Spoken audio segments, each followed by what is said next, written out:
I am the knave, Arlecchino, fourth of the Fatui Harbingers. The children of the House of the Hearth call me Father. I do hope our partnership proves to be a pleasant one, although I would imagine that should be fairly easy. After all, there's no cause for contention between us at the moment. Wouldn't you agree?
Once, there was a glorious...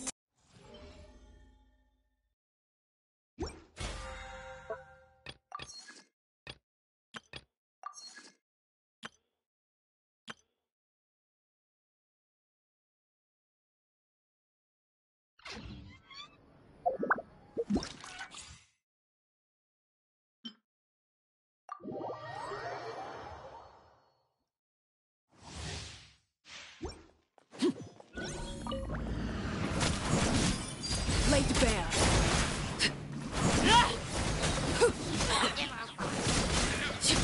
Everlasting as the moon.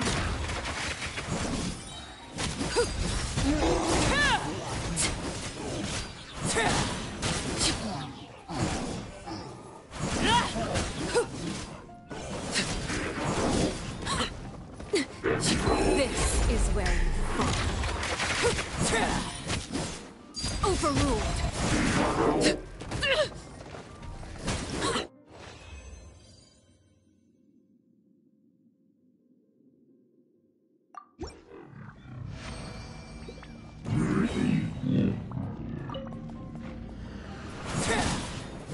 Witness my rise.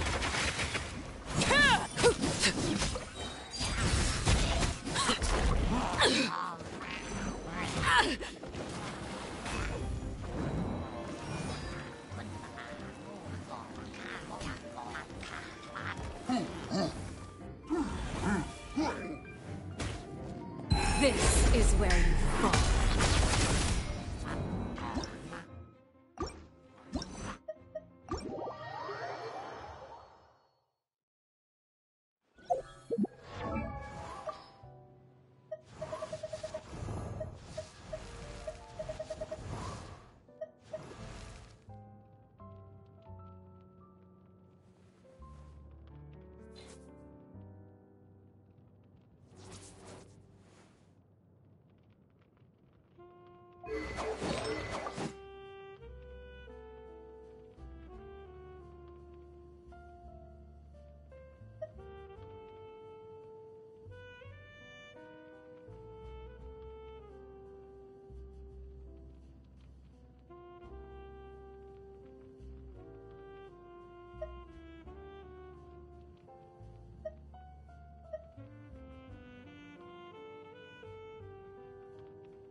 And voila!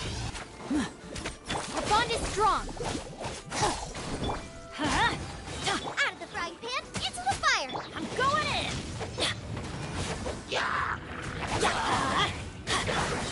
Out of my way! Let's get this show on the road! Now disappear! You're toast! Boba, get them! Teamwork is dreamwork! Get out of here! I'll settle this. A round of applause! Oh! Dissipate! I'm going in! Get out of here! That's gonna hurt in the morning.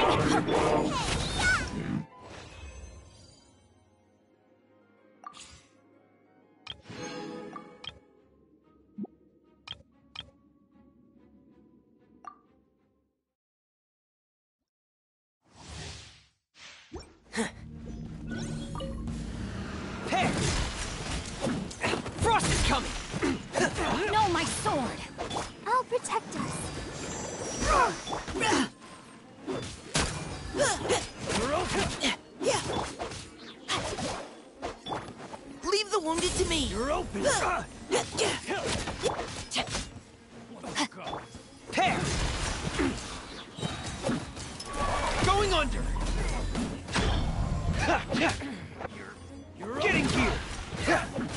Pair! Frost is coming!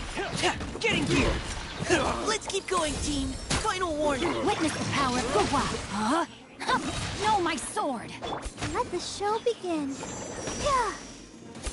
Ready, steady, Dodge go! this! Commencing cleanup!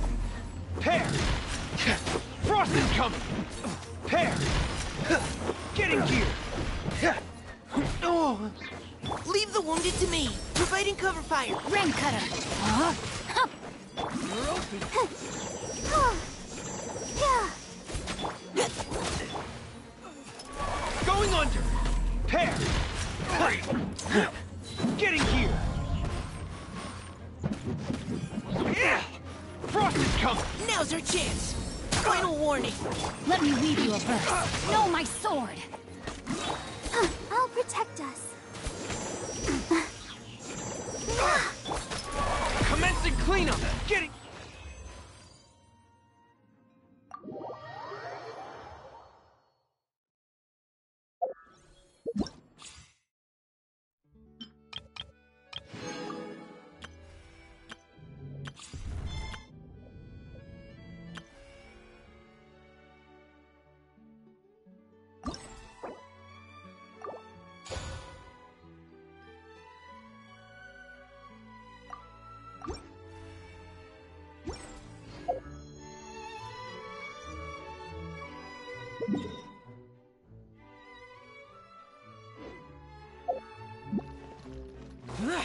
Ad Astra...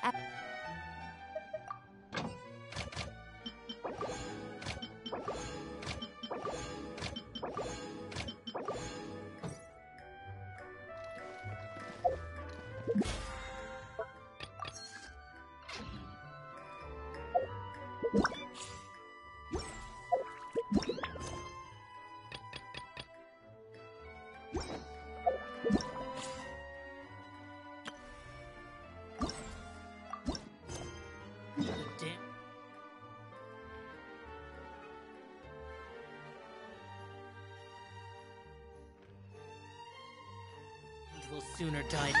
It's been a while since we visited Croissant.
What is the situation? We can do this. Those memories. Brace yourselves. Huh?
Award, Mercy Village Cultural Brand Ambassador, Rising Star of the Vasari Passage Business Promotion Partner Program. I'm not telling you all this to show off. I just want to make sure you listen to my commentary. Getting a quick lowdown on Fontaine will make sure you can have fun here, eat well, and buy all the things you want. If you like my commentary, please show your appreciation by coming back to the Clementine line. In the past, I've had passengers ride the Aqua Bus again and again, just to hear more of my commentary.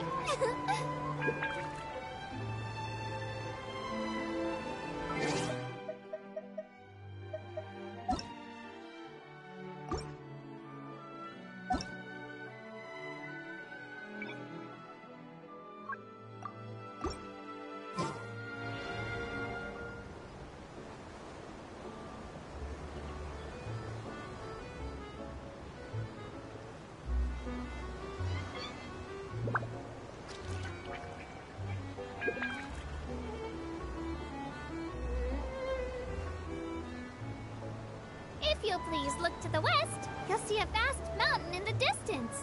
That's what Elinath turned into after lying down. If some huge creature like Elinath comes to Fontaine again, but isn't as reasonable as Elinath, and causes trouble, then we'll probably subdue it with half the force of Maison Gardiennage. After all, there are a lot of forces protecting Fontaine right now. If you encounter something really dangerous out there in the wild, you can always come to Fontaine for protection.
Hey, Traveler. Paimon.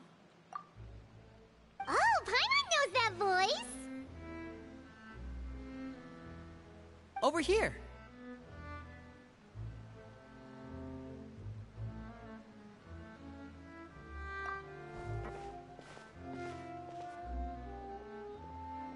To borrow one of the more popular turns of phrase at the moment, this appears to be quite the fated reunion.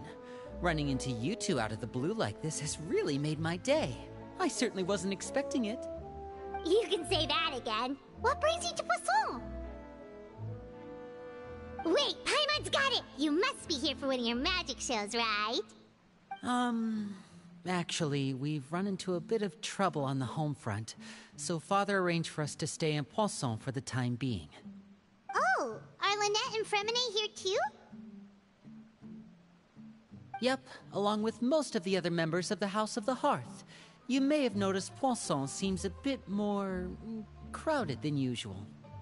So you're saying nearly the entire organization has moved to Poisson? Sounds like you've run into way more than just a bit of trouble. What's really going on? Well... Since the two of you are so curious, perhaps I can fill in the gaps. You scared Paimon half to death!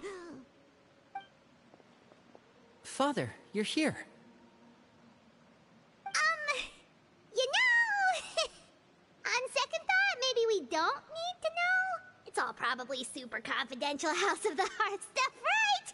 We totally weren't trying to pry or anything.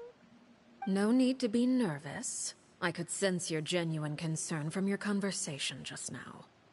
Of course, I can also understand your confusion. Sending so many Fatui here to Poisson, it's only natural that some might suspect an ulterior motive to be involved.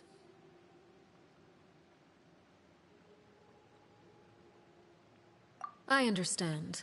I'm well aware you've had your fair share of confrontations with the Fatui in the past, and I can't exactly guarantee that we'll remain on good terms in the future.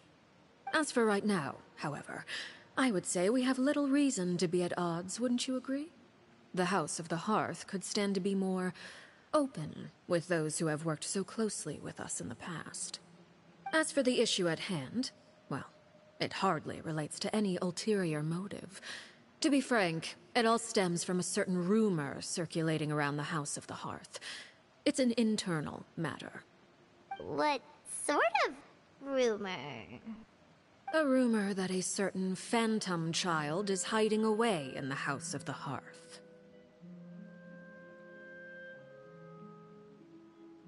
A phantom child? Ooh, just hearing the name is giving Paimon the creeps. A spirit that should have long ceased to exist is lurking in the shadows of the House of the Hearth. So I decided to bring the children to Poisson before continuing to investigate the situation. I expect I should be able to track down the spirit fairly quickly. After that, it's just a matter of resolving the situation, if you will. It shouldn't be much trouble at all. If you're curious, or if you still have some concerns, it might be advisable to stick around for a few days. I'm sure the children would be exceedingly pleased to welcome some visitors. Lenny, I'll leave you to entertain our guests. I have some matters to attend to. Of course, Father.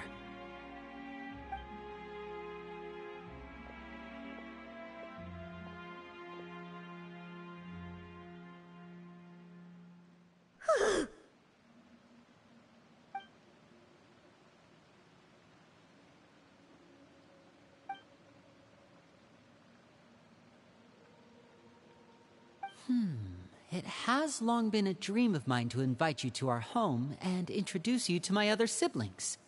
You're quite well known in the organization already. A lot of people have been talking about you, especially after everything with the prophecy. If you're willing, why don't you stay a while and have a little chat with us? Alright. We don't have anything else to do right now anyway. But let's be clear, we're just gonna be there as guests, okay? Don't get any funny... Oh, wait a second. For your guests, that probably means we'll be treated to lots of yummy food, right? Of course. During our stay in Poisson, we've been helping out the locals with some fishing. We bring in quite the bounty every day. In fact, today's the perfect chance for me to show you what I can do in the kitchen. Let's go. I'll take you to where we're staying.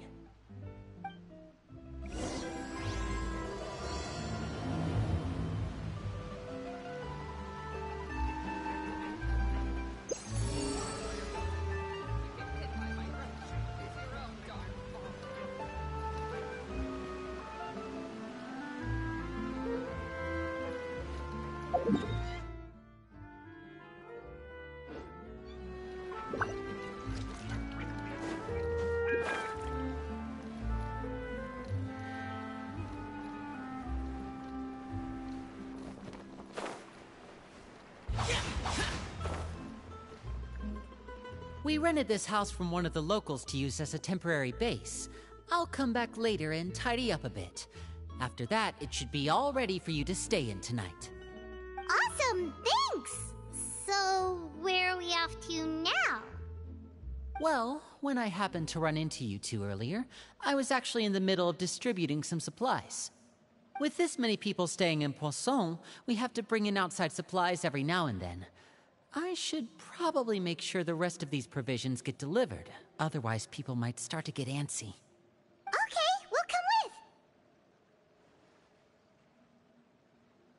There are all sorts of rumors about your organization floating around out there. Paimon's not sure if she could even take a wild guess as to what's true and what's not. But now that we finally have the chance to see a day in the life of the house, we can take a good look at how you operate! Well, you're more than welcome to come along. Just follow me.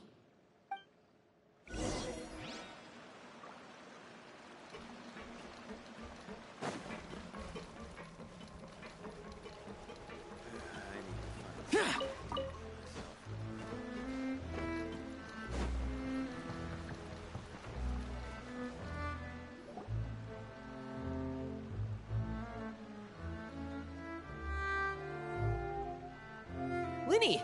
We're finally here. The supplies. I'm assuming you've... Brought them with me?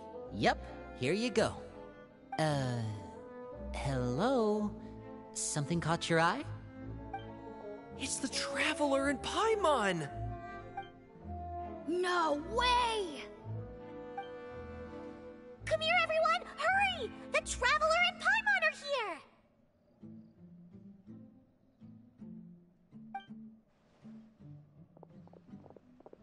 One at a time, please. Don't crowd around them all at once. We don't want to scare off our guests now, do we? Oh, it's all right! Gotta say, Paimon didn't realize we were this famous. Of course! Father and Lyney have told us so much about you. Father told us about how you helped Lyney. According to her, you're a trustworthy friend. And as far as she's concerned, that's pretty much the highest compliment we've ever heard her give. As you can imagine, everyone's been very curious about you. I heard the Traveler is so strong that he can move a mountain with his bare hands. I heard Paimon eats so much that she can clean out the entire pantry at Hotel Tabor in just 3 days! Wait a second! That's the rumor you heard about Paimon? Oh, not cool at all! Oh, wait! When guests visit, you're supposed to give them gifts and stuff, right? Oh, we don't need something like that. Besides, we don't have anything to give to you! Come on, we insist! I can give you some of my new potions. Just pick your poison. And by that, I mean medicine or actual poison. I've got both. Huh? Or maybe Shaplo can teach you guys about stealth! He's super good at it! He's never been caught. Ah, now that's not a bad idea.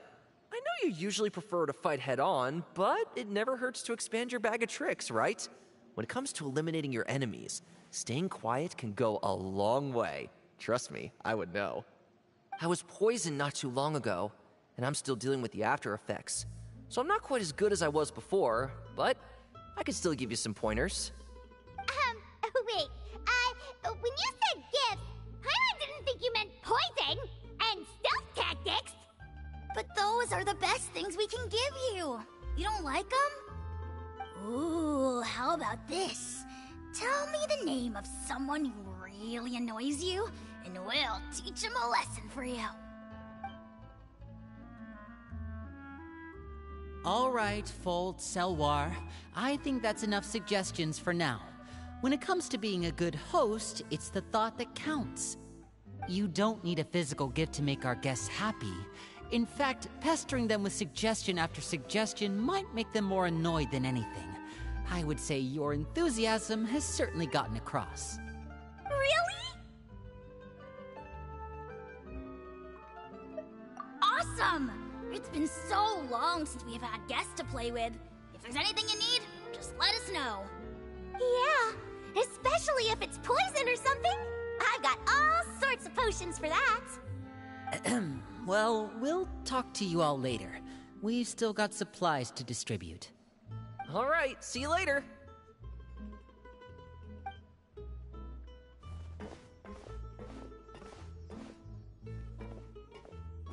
Bye!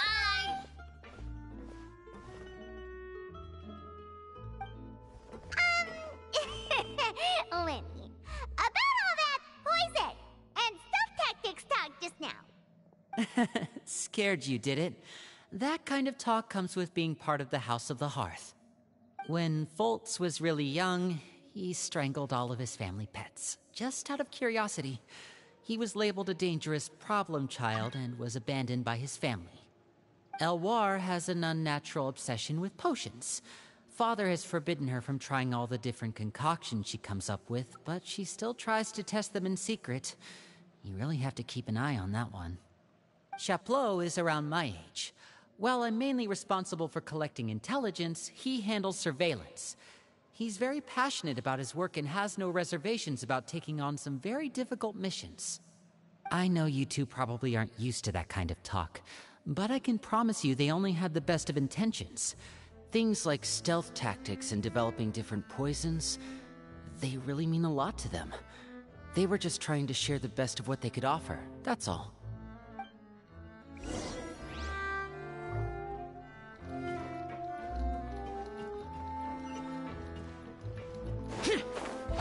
Useless.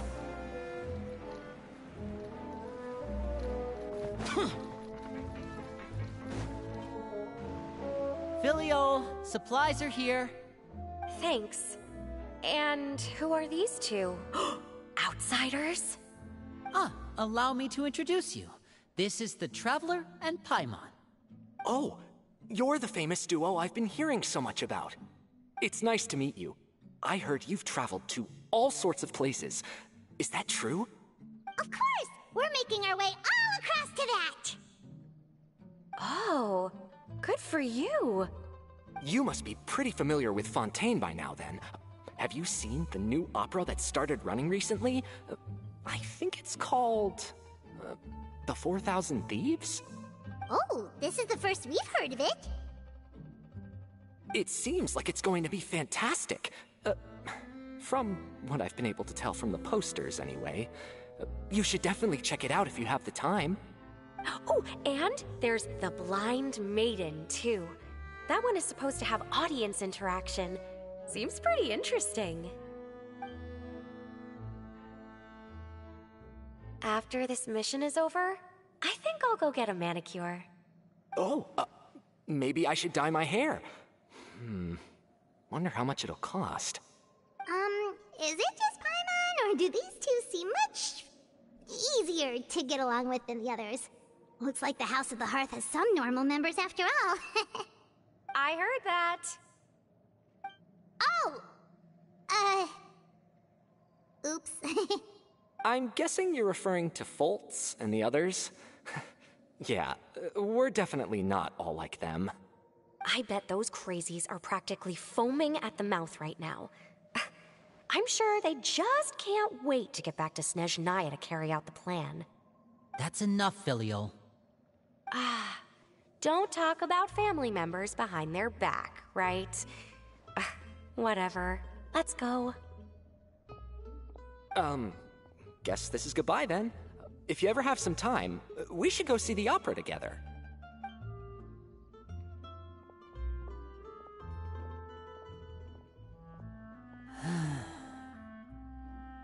Well, that's it for the supplies. We should probably head back as well.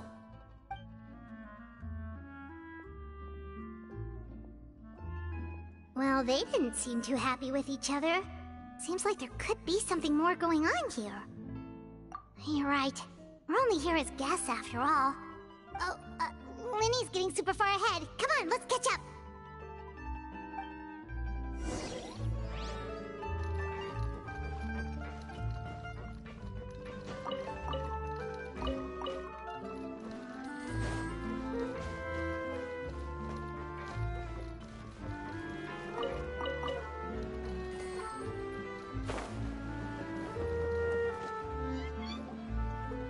So, what do you think of the members you've met so far? Well, Father is always encouraging us to be strong-willed and independent. So if there's one thing we've got, it's people who aren't afraid to speak their mind. Well, I should probably get cooking. Wanna join? Of course! Then let's head out and... Huh? Fremine? What are you doing here? Well, Fremine! Nice to see you again! Oh, you too. I heard you're here as guests of House of the Hearth. Welcome. We were just going to make some food. Why don't you come along? I could use some help in the kitchen, and I seem to remember you mentioning you wanted to make seafood soup for the Traveler and Paimon. Seafood soup? Oh, Paimon's drooling already. Were you looking for something just now, Fremine? Maybe I can help.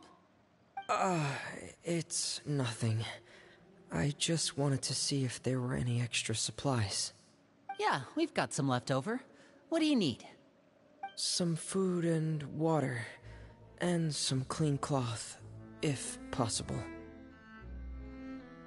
No problem. Give me a second here. Food, water... Wait a minute. What do you need all of those for? You're not on any missions as far as I'm aware, and you were just going to come eat with us. So what's this all about? I thought I'd grab an extra portion because I get hungry at night. Could be because I'm growing, you know? And... Freminet, you remember what I told you? You're not like me. Your lying skills still need some work. Tell me what's going on. Is it really bad enough that you have to keep it from your own brother? Maybe it'll be better if we gave them some space.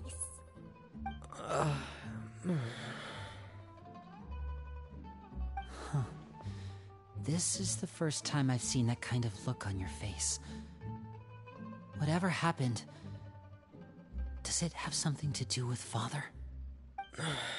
Yes. Just follow me.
You're back! Oh, and you've brought some friends with you this time. Hello, my name's Lyney. I grew up in the House of the Hearth. And you are? Hi, Lyney. I'm also a child of the House of the Hearth, just like you. You can call me Clairvy. Clairvy? It's nice to meet you. Does that name ring any bells, Lyney? No, not at all. That's not a name we have on our roster, I'm sure of it. What I'm not sure of, though, is how she managed to sneak in. She must be the phantom child Father's been searching for. From the looks of it, I'm guessing you were the one that found her, Freminet. You, haven't told Father, have you? No, I haven't told anyone. I've just been keeping her hidden. For how long? About half a month now. So ever since we got to Poisson, then? Do you have any idea what you're doing? I know what I'm doing. Really? 'Cause from where I'm standing, it looks like you're hiding the very person Father has been trying to find. If Father finds out about this, everyone involved is going to be punished. You know the rules of the house, Freminet. I know you do. Father doesn't tolerate any form of betrayal. So why are you doing this? I've thought it through. And I just can't hand her over like that. Lyney, don't you remember last year?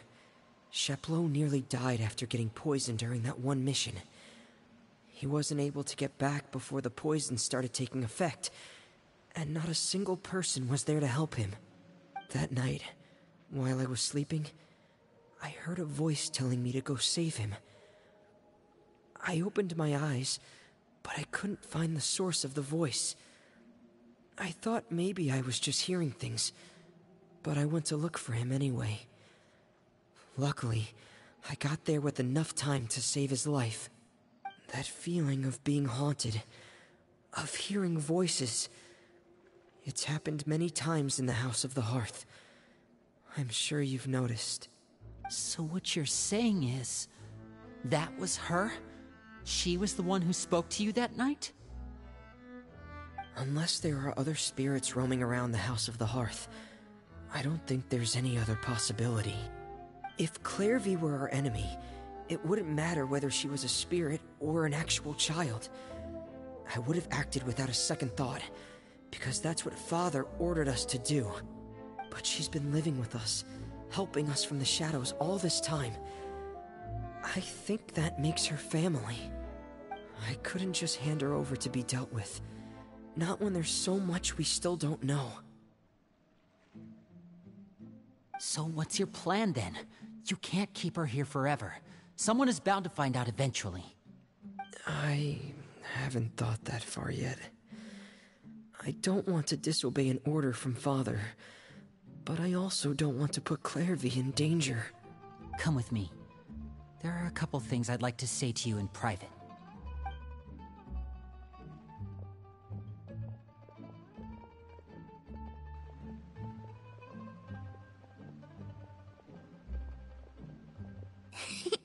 Those two sure care a lot about each other. Well, they got a funny way of showing it. From where Paimon was floating, it sure seemed like they were about to bite each other's heads off. No way! They have a really deep bond. I could tell right away, because I also have a friend like that. I just don't know how long that kind of bond can last. The darkness in the house runs deeper than you can imagine. No one can get out alive. I'm sorry, Lyney. I really didn't mean to drag anyone else into this. Oh, really? You didn't mean to? 'Cause I, for one, wish you did. Huh? What do you mean? You know, when we were younger, you didn't call me Lyney. You called me brother, just like Lynette. We grew up together, the three of us. We were all orphans, all rescued by Father. Of all the siblings in the House of the Hearth, I think our bond was the closest. Later on, when you started calling me Lyney, I wasn't actually surprised.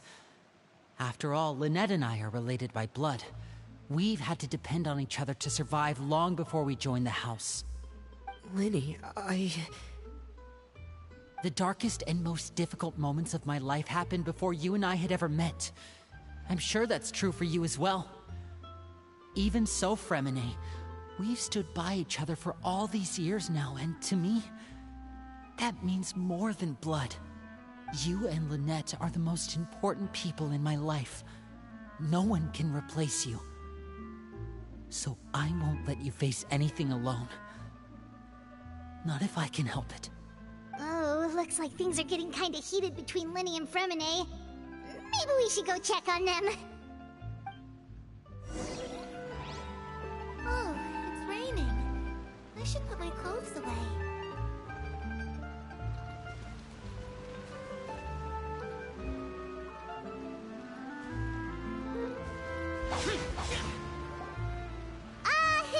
Hey, you two! Hope we aren't interrupting anything. Like a fight, or... Oh, wait a minute, Freminet. You're not crying, are you? Is everything alright? Everything's fine. Thanks for asking. Well, we're all friends here, right? We've been through so much together, so if there's anything we can do to help, just say the word. It's just a small family dispute. It's not something our guests should trouble themselves with.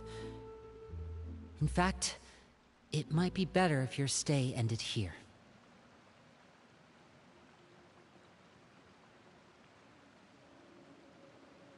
What are you getting at, Traveler?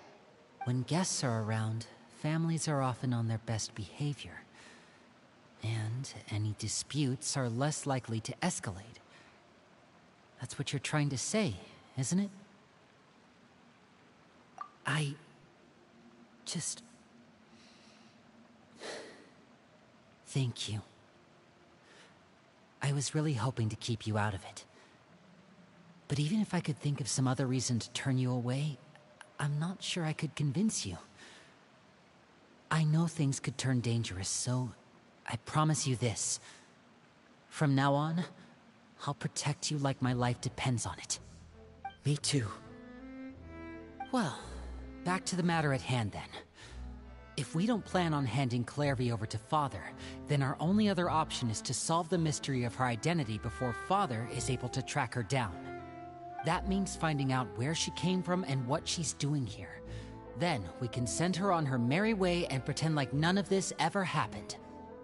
I've tried that already. And? And... nothing. I tried taking her somewhere really far away, but... after some time, she just reappeared.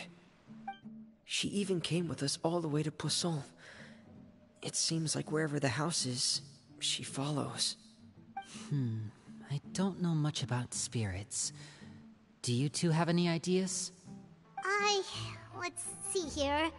Paimon remembers hearing something like, if you fulfill a spirit's last wish before they died, they'll let go of whatever's keeping them here and return to the ley lines. Oh, it's just that Paimon doesn't really remember where she heard that, so it's not guaranteed to work or anything. Well, sounds like it's worth a shot. Guess that means we should go ask her about her wish. But first, Freminet, I need you to promise me something. What is it? I need you to promise me that this will stay between the two of us. We're the masterminds behind this whole thing. No one else gets involved. Can you do that for me? Of course. I promise. All right. Then let's seal the promise just like when we were kids. Fist bump on 3. Ready? 1, 2, 3. I swear.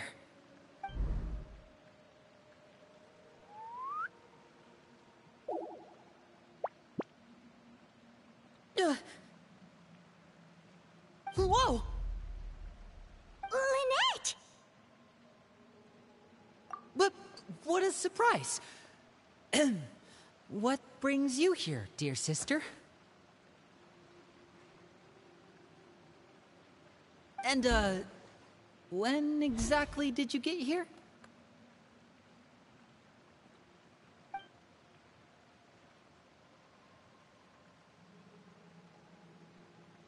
You're an idiot, brother. And you too, Freminet.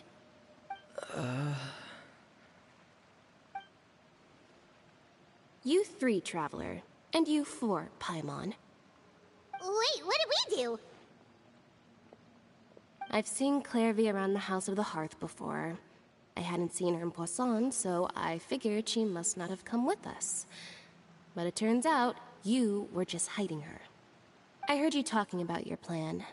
Rather than steering clear of the situation, I'd rather fully join in.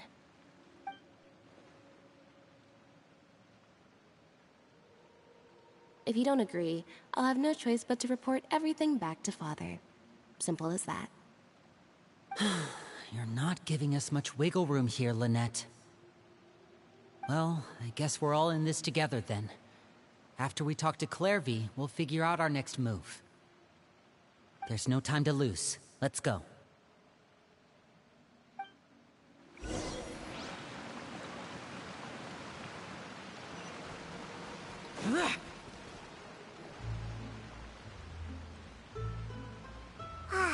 I'm full. Thank you for bringing me this food, you guys. She said she's full, but the food doesn't look like it's even been touched. That's right. Based on what I've been able to observe, it doesn't seem like Clairvy can interact with the physical world at all. Still, when she's presented with food, she'll always linger around it for a good little while. Maybe, in her mind, she really is eating those things. Does she know that she has already passed away? I've tried to ask her, but she didn't answer. My guess is that she's just as confused as we are. Or maybe she couldn't understand the question at all. Clairvy, if you've got some time, I'd like to ask you a few questions. Sure. Oh, another new friend. Hi, I'm Clairvy. Hello. Clairvy, how did you join the House of the Hearth? Huh? Isn't it the same for everybody? The knave brings you here and then you can't leave. It's just that your name, it's not on the roster. and I've never seen you before. The roster? Oh, I get it now. I think there might be some things you don't know about this place. The people in charge, they're not as nice as they look. They say they keep a roster, but it's not complete. There are a lot of people who aren't on it, and never will be. In this house, some people are family, and other people are just test subjects. Those kinds of people aren't ever going to get a place on the roster, unless it's the roster of people who've been executed. Wait, does that mean the name... She... Is there anyone that can vouch for you? Perry. She's my best friend. She's the only one I trust in this place. Have either of you heard of that name before? No. Me neither. Clairvy, Perry. Neither of those names are on the roster. But it seems like she's telling the truth. Either that, or this kid's already got a bag of tricks bigger than mine. Maybe we should try a different approach. Clairvy, do you have a wish? A wish? It can be anything you want. Just imagine. It's your birthday, you're blowing out the candles, and your wish is...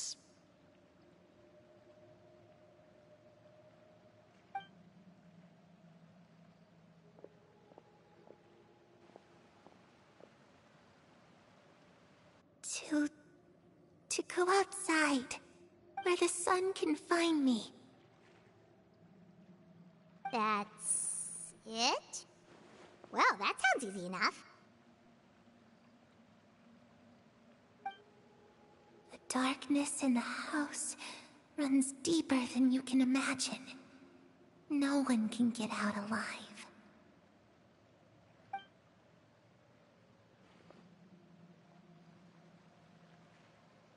Okay, time to divide and conquer.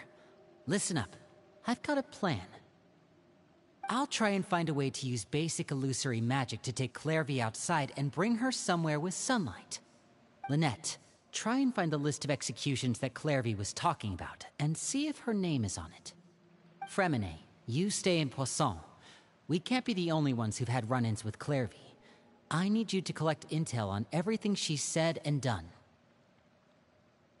Understood. I'll try my best. What about us? What should we do? I really appreciate your willingness to help, but this is a family matter. I don't want to drag you in too deep. It's too risky. Let me think. Since Father considers you to be guests, maybe you could stick by her side for a little while. You don't need to do anything except keep up some nice, casual conversation. Ah, Paimon gets it. You want us to distract her. I'll give you a magic bird. If Father suspects something, all you need to do is release it when she's not looking, and it'll alert me that something's wrong. Of course, that's only as a last resort. If Father doesn't seem to notice us, there's no need to make contact. We'll reconvene here tonight after all's said and done. If the worst-case scenario happens and we're discovered, just tell Father everything. We're not going to let our guests get punished for our own actions. That's where we draw the line.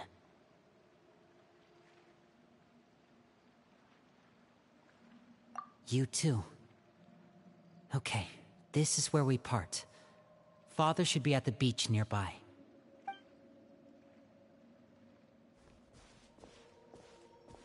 I really hope this goes well. No, it has to go well. That's the only way this can get resolved.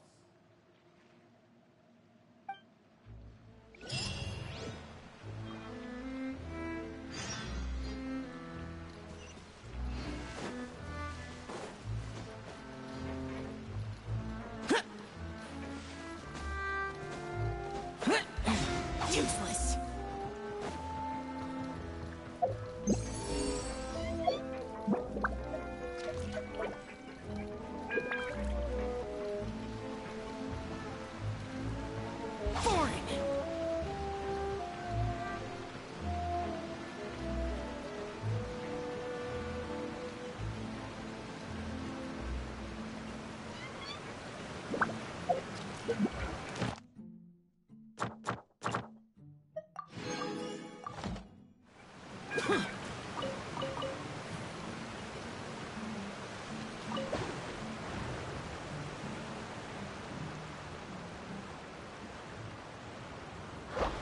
Worthless!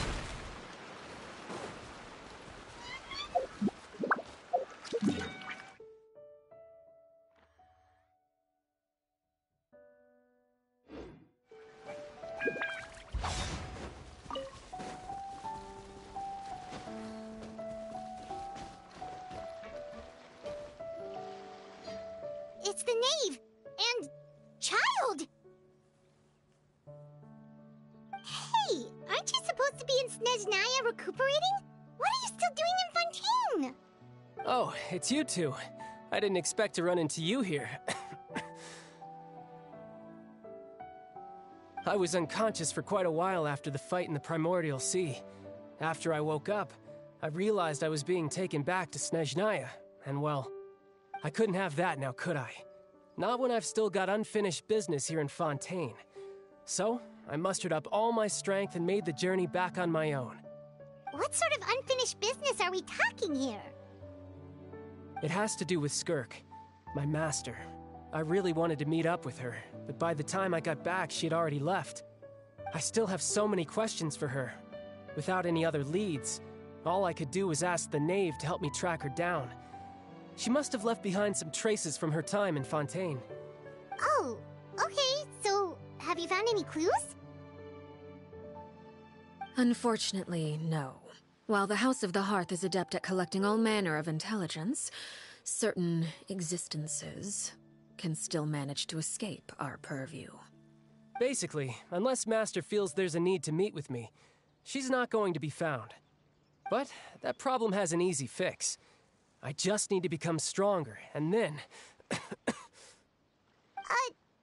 thinks you should focus on getting better first. The worst of it is over. It's all thanks to that one kid from the House of the Hearth. Elwar, I think her name was. She gave me a bunch of random potions to drink. They didn't go down easy, let me tell you. Pain and chills all over. But they really did help speed up my recovery. And that's good, because it looks like I really do have to head back this time. The old man's been putting the pressure on me. He sent someone to tell me I'm needed for some sort of project. Project Stuja? Yeah, that's the one. I heard Regrader's involved too. I'm not looking forward to having to listen to all his monologuing, that's for sure. Hey, maybe you could think of a way for me to stay in Fontaine for a little longer. Helping Lyney and the others brush up on their fighting skills would be far more interesting. If you and I could spar, that would be even better. I've been waiting for a chance to see you go all out. And what a sweet little daydream that is. But I also have a role to play in all this. I'll be leaving Fontaine shortly as well. Besides, considering how little they see fit to step outside the homeland, being called on to return to Snezhnaya by such illustrious dignitaries, what a great honor. Wouldn't you agree? One I could do without, I'd say. Is it just Paimon? Or does it kind of seem like they're...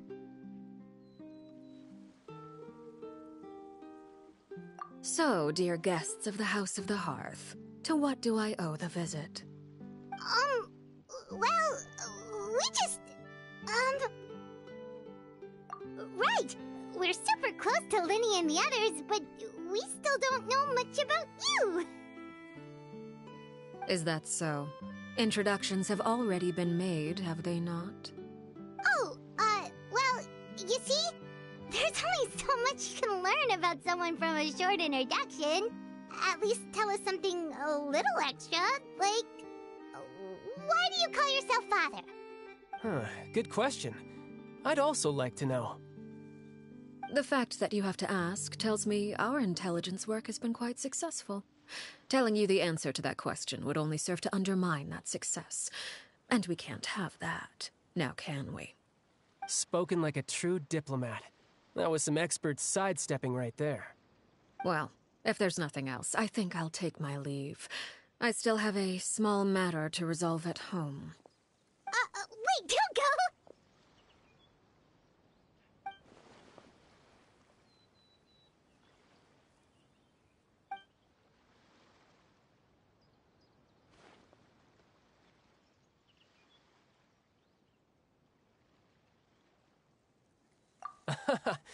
I'd also like to hear the answer to this.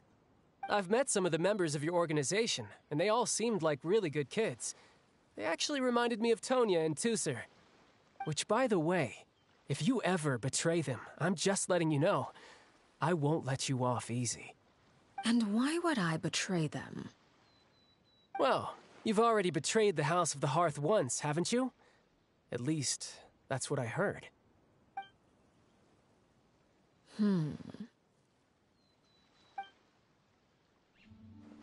Okay, I admit. That's just what the old man told me. The rooster, I mean.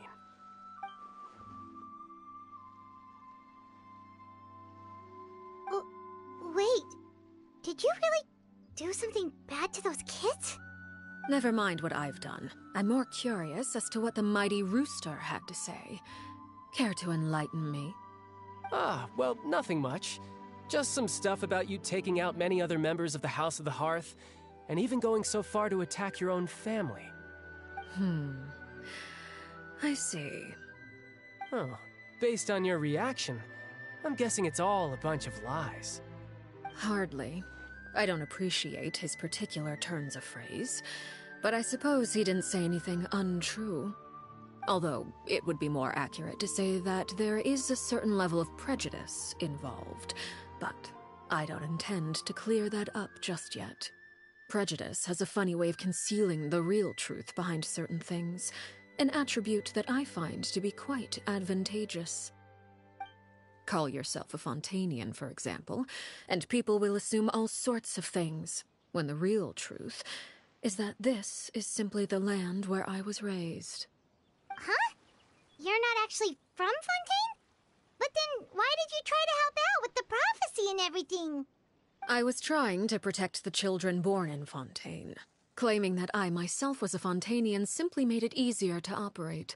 People would hardly suspect a fellow Fontainian of having any ulterior motives. Who wouldn't want to save their homeland, after all? The primordial sea wouldn't have any effect on me, but it would have caused great harm to the House of the Hearth. Well, you wanted extra information, didn't you? There you go. I hope that satisfied your curiosity.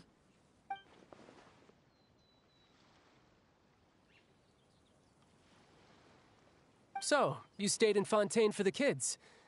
I guess I was wrong to believe you'd betray them. Apologies. Looks like I was holding on to some prejudices myself. Good. Like I said, I like it when others have misconceptions of me. Actually, while I was recuperating at the House of the Hearth, there was something else that really caught my attention. I heard that members always resolve disputes and arguments with a friendly spar, and the loser has to back down. Seems pretty cool if you ask me. Would also give them plenty of opportunities to hone their skills. Well, that's only a recent development. In the past, such spars weren't nearly so friendly. The losing party would lose everything, including their life. They were that high stakes?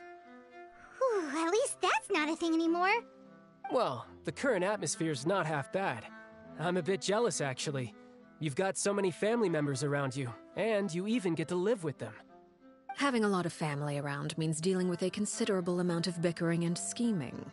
Once Tonya and Tusser enter their rebellious phase, I'm sure you'll understand. Just imagine. Tusser becomes obsessed with plucking out strands from the rooster's mustache, or Tonya decides to dye her hair 42 different colors. Okay. I get the picture.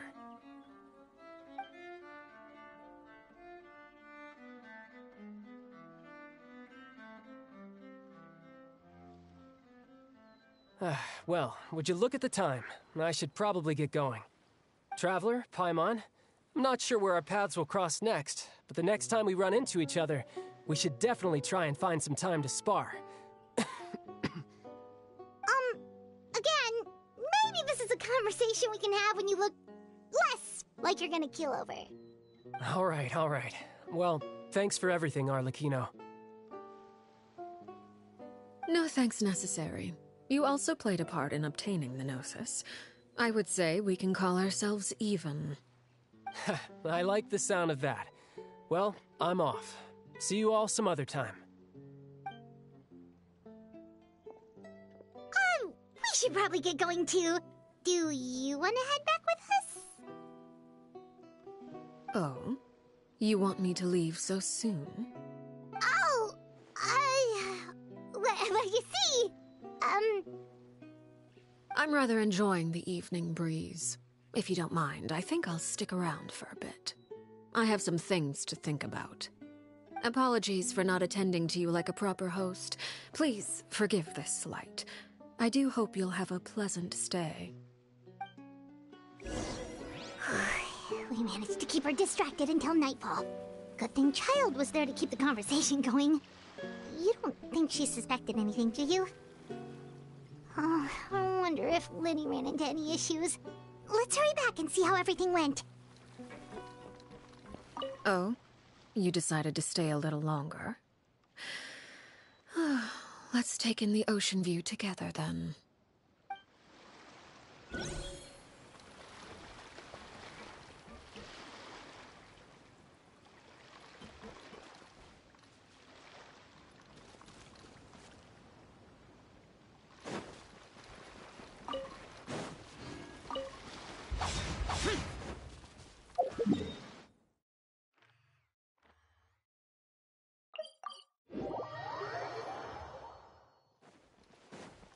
Ad Astra.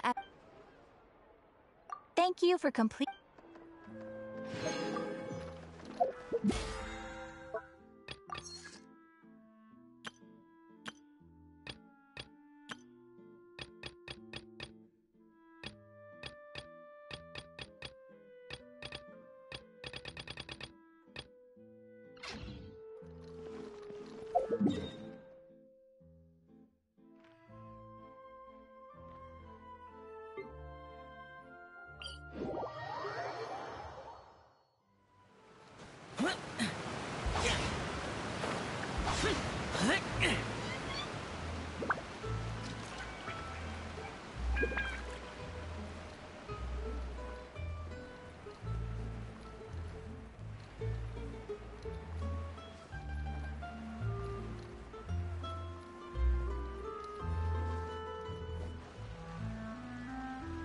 Lyney, how did everything go? Well, long story short, we ran into a small issue. Clairvy can't go into the sunlight. Everything was fine at first. She followed me up to the surface just like I told her.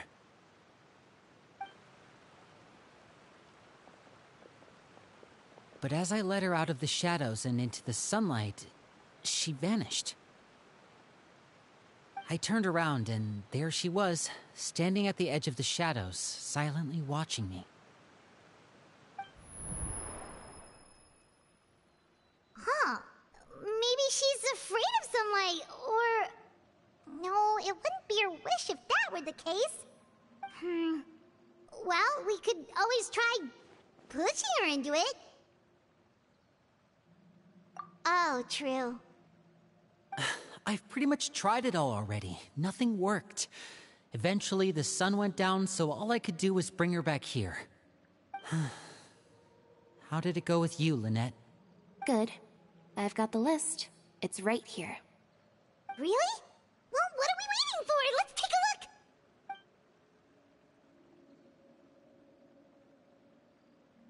Oh, that's a lot of pages.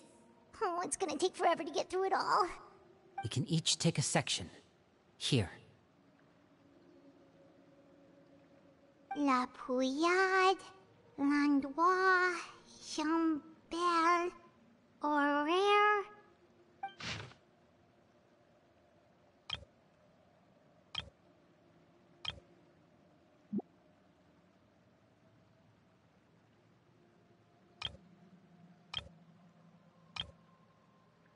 Oh, yikes.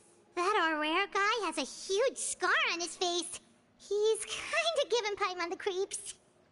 I've met him before. The scar is from an injury he received during a mission. I still remember him joking with me about it. He said any future lover would take one look at him and then lose all interest. Did he say anything else? Well, I asked if there was someone he was interested in. He said no, and that's where our conversation ended. It was only later that I learned he really did have someone he liked. He risked everything to escape so he could be with her, but it didn't work. One day, Father asked to see him, and, well, I never saw him again after that. Wait, so that means the knave, It may seem cruel, but it's just one of the rules of the house. Betrayal is not to be taken lightly. We know too many secrets to come and go as we please. So, if you do try to leave, you pay with your life.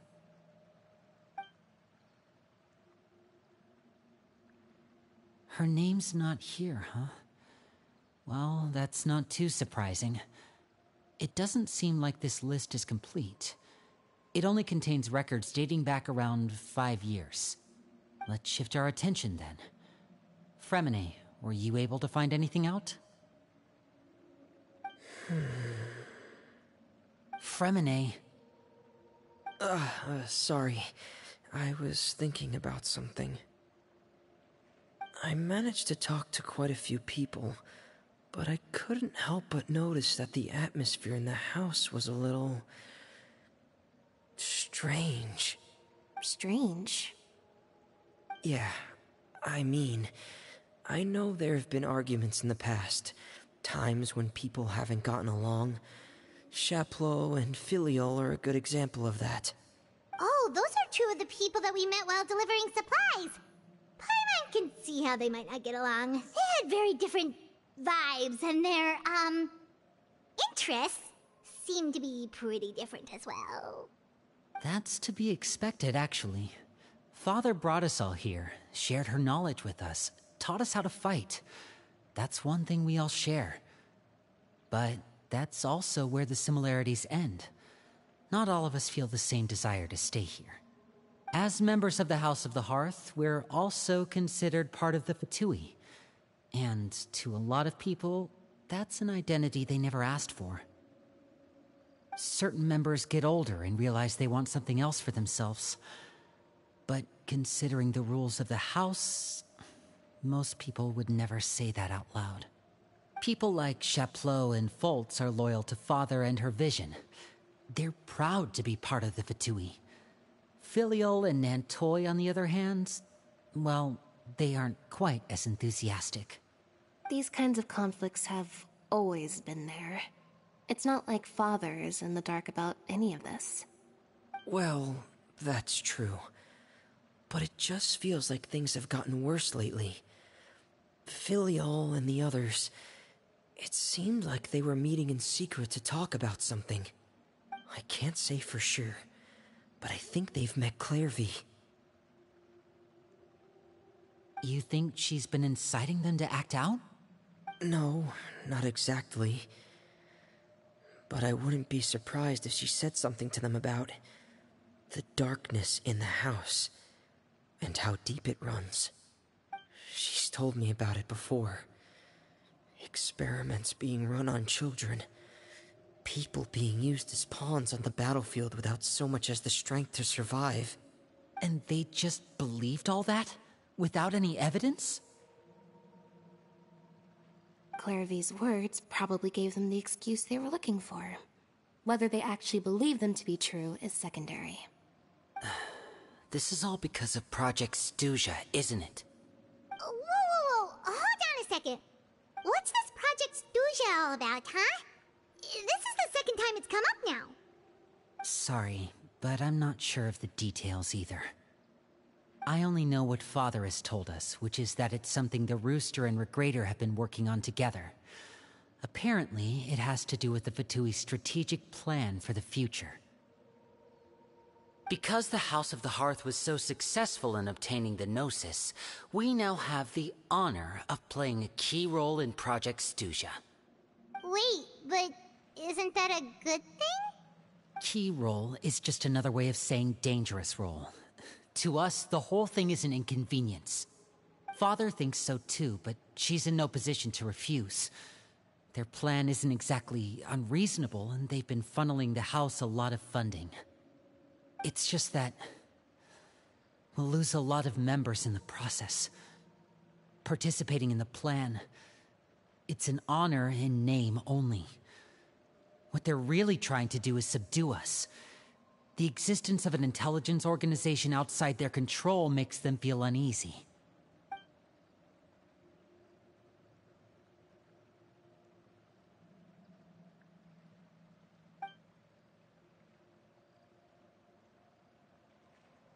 Okay, super complicated top secret Fatui business aside, what does all of this have to do with the conflicts you were talking about earlier?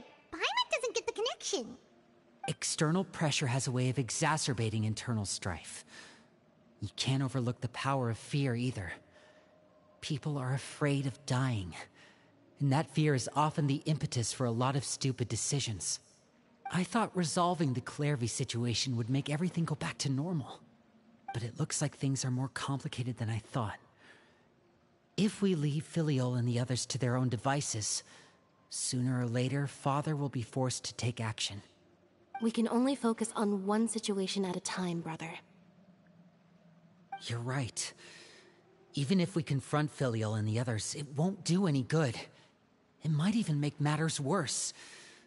We should focus on Clervy for now. Well, it's getting late. We should head back and get some rest. We'll try again first thing tomorrow. Lynette, you stick with me this time. Fremine, keep a close eye on Filial and the others. Make sure they don't do anything they'll regret. Good work today, everyone. Have a good night, and I'll see you tomorrow.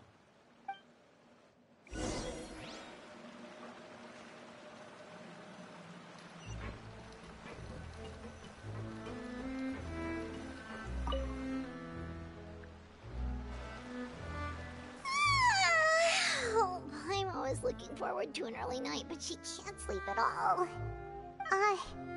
Hey, you don't think the Knave will be too angry with Lyney and everyone if she finds out about all this, do you? She's even scary when she smiles. If she were to actually get angry...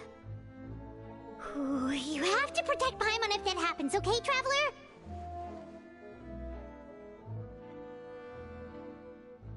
Oh, well, in that case, we should just plan on running away. We'll grab Lyney and the others and we can make a break for it as fast as we can.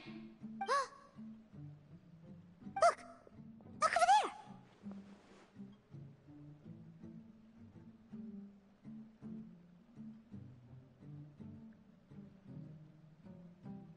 Quick! Let's catch up with her before anyone sees!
Useless.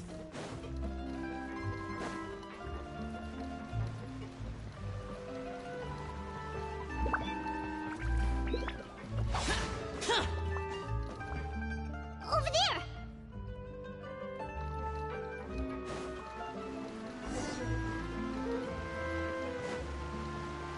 Useless. Oh, where is she going? Oh, if someone sees her, we're toast!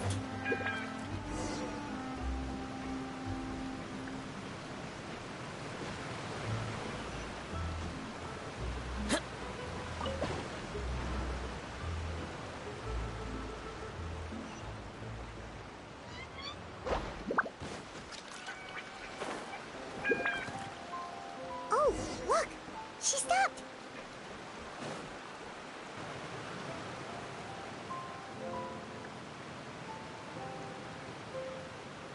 Clearvy! Shh.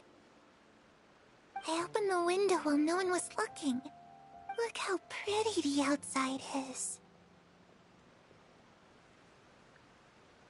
If only I could have more than this. You probably think I'm being silly, huh? All this hopeless resisting? It's better to dream of what I could have than try to make it a reality, right? Please, help us get on the same page here, Cleary. We need you to tell us what you know. Can you do that? Sure. Although, after you hear all this, I think you might regret that decision. Everyone in this family is nothing more than a tool. Something to be used and exploited. We're all expendable. Including me. As long as you're useful, you get to stick around. Lose your value, and you're handed over to the doctor, experimented on, and given a fate worse than death.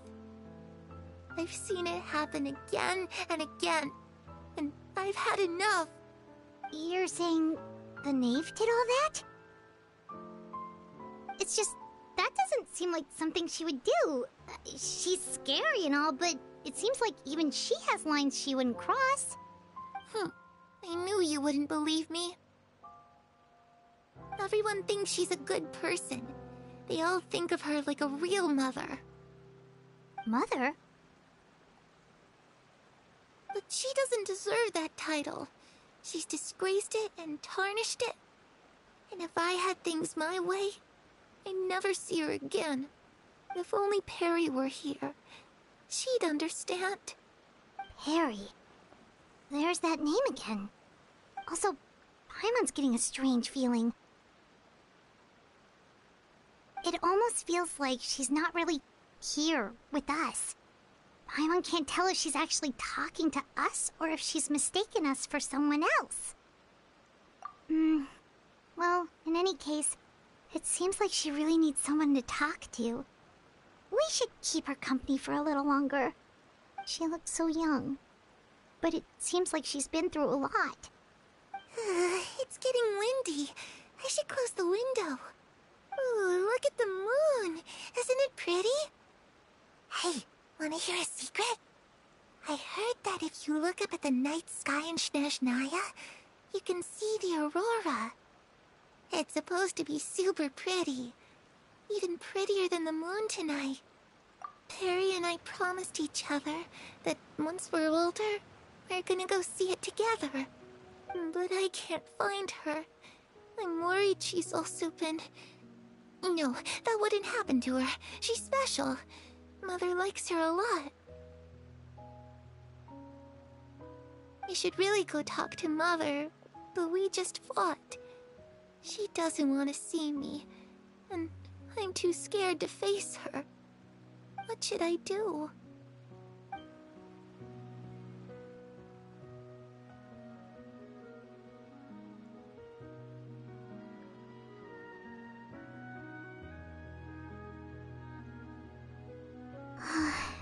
Paimon really doesn't understand what's going on with her. Well, let's head back. We've got an early morning tomorrow.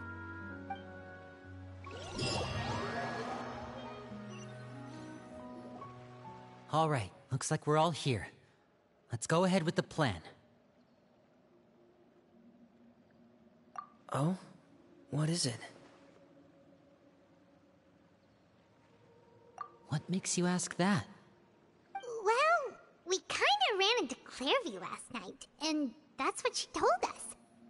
We met the doctor back in Sumeru. He's super dangerous, and he's done all sorts of bad things. It's possible that Father and the Doctor have had certain dealings, but I don't think Father would work with him. We're not really on the same side, so there's not a lot of trust between them. That doesn't exactly set the stage for a successful partnership. I did hear, though, that when Father first became a Harbinger, the Doctor offered to work with the House of the Hearth. Father rejected most of his proposals, except for one. It had to do with some sort of secret experiment. Secret experiment? Could that be what Clairvy was talking about? I don't think so.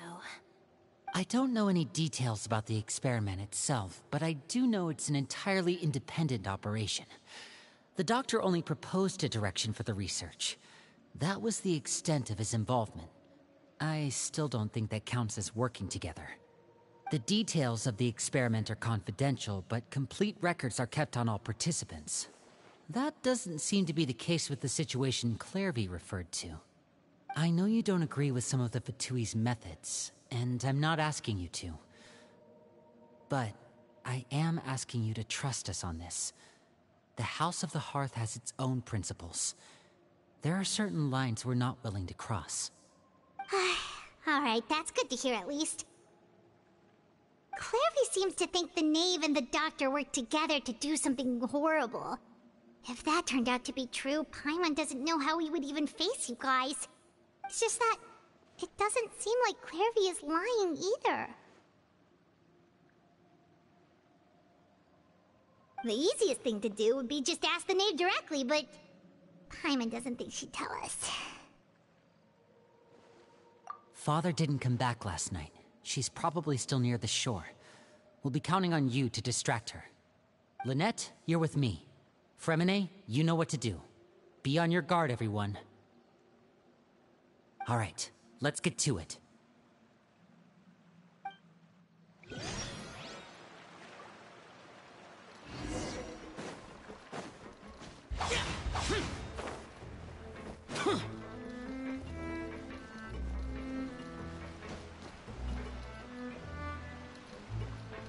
It's important to inspect your diving equipment regularly.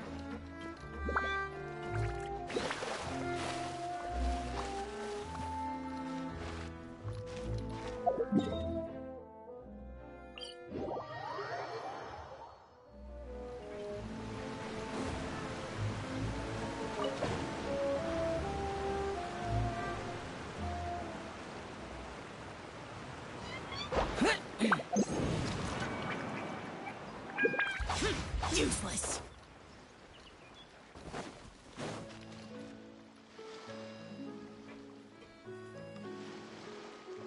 Ah, it's you two again. I must say, you look a bit pale. Did you have trouble sleeping last night? A little. Perhaps if you had less on your mind, you'd be able to absolve yourself of such troubles. So what are you planning to do now? Catch up on some sleep? Or should I give you some time to rack your brain for a topic to discuss before I ask any questions? Although I must profess to being curious. Without Child here, how do you plan on distracting me? Us? Distract you? A good one. But no, we were just here for a chat. Looks like you could have used some extra time to think. No matter. If you don't have any other plans, why don't you accompany me somewhere? Don't worry. I'll be sure to steer clear of any scheming children. The ocean breeze is sure nice today.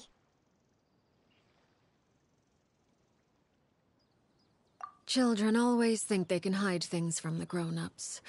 But nothing gets past me. Least of all a little scheming.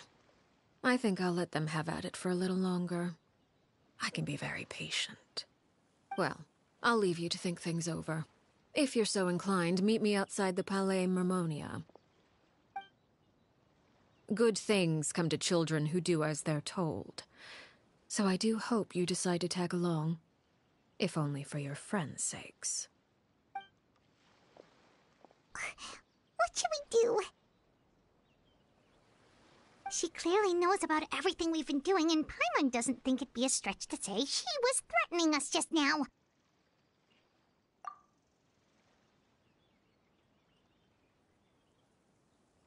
Oh, good idea.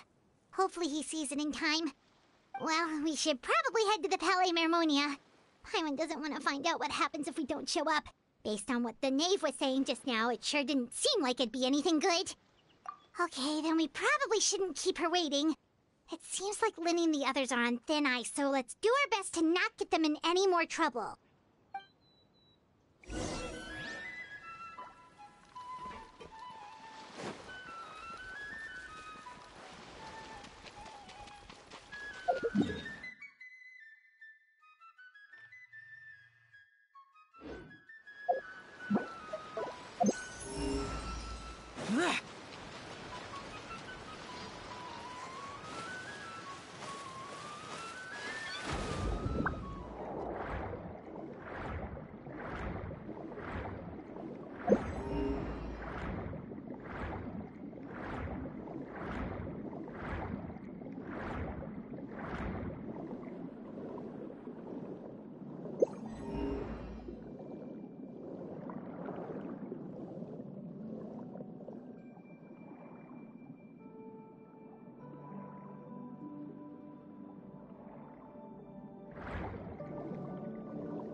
Boring!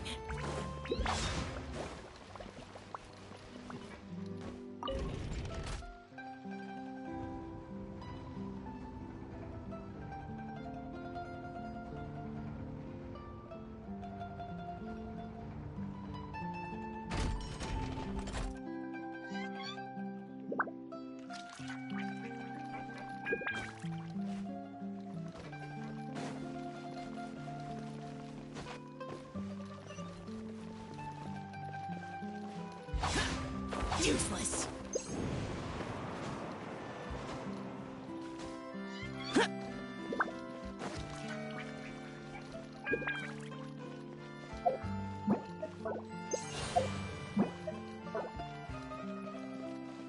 Disappear.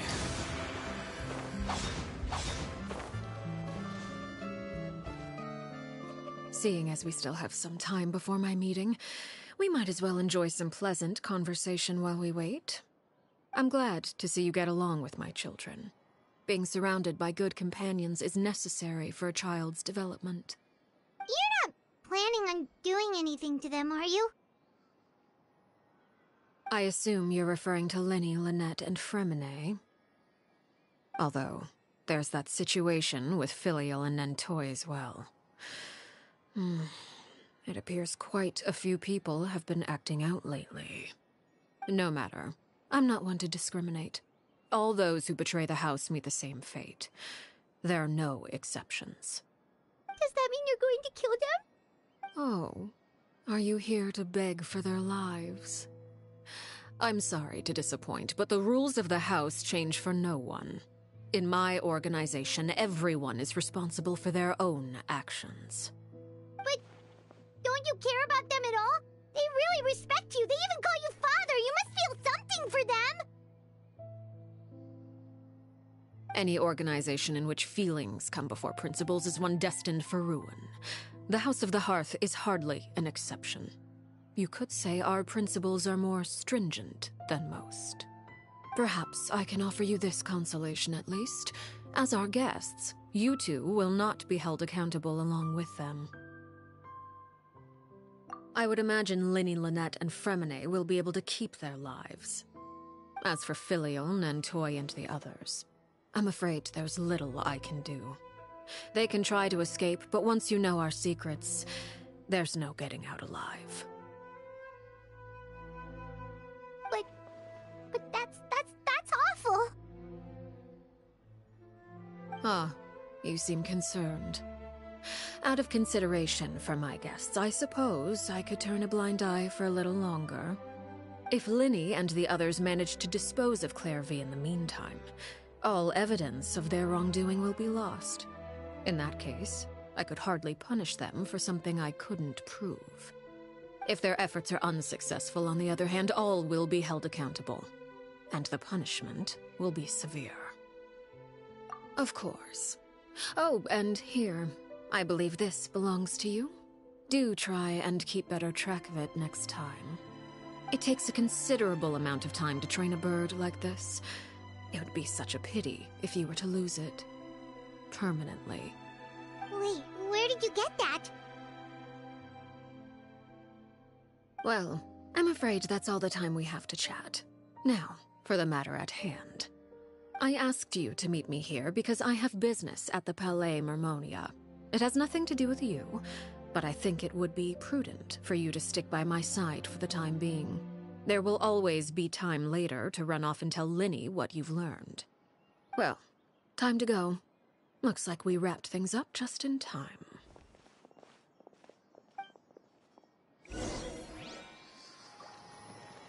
I have to keep an eye on the deployment of guards at all times.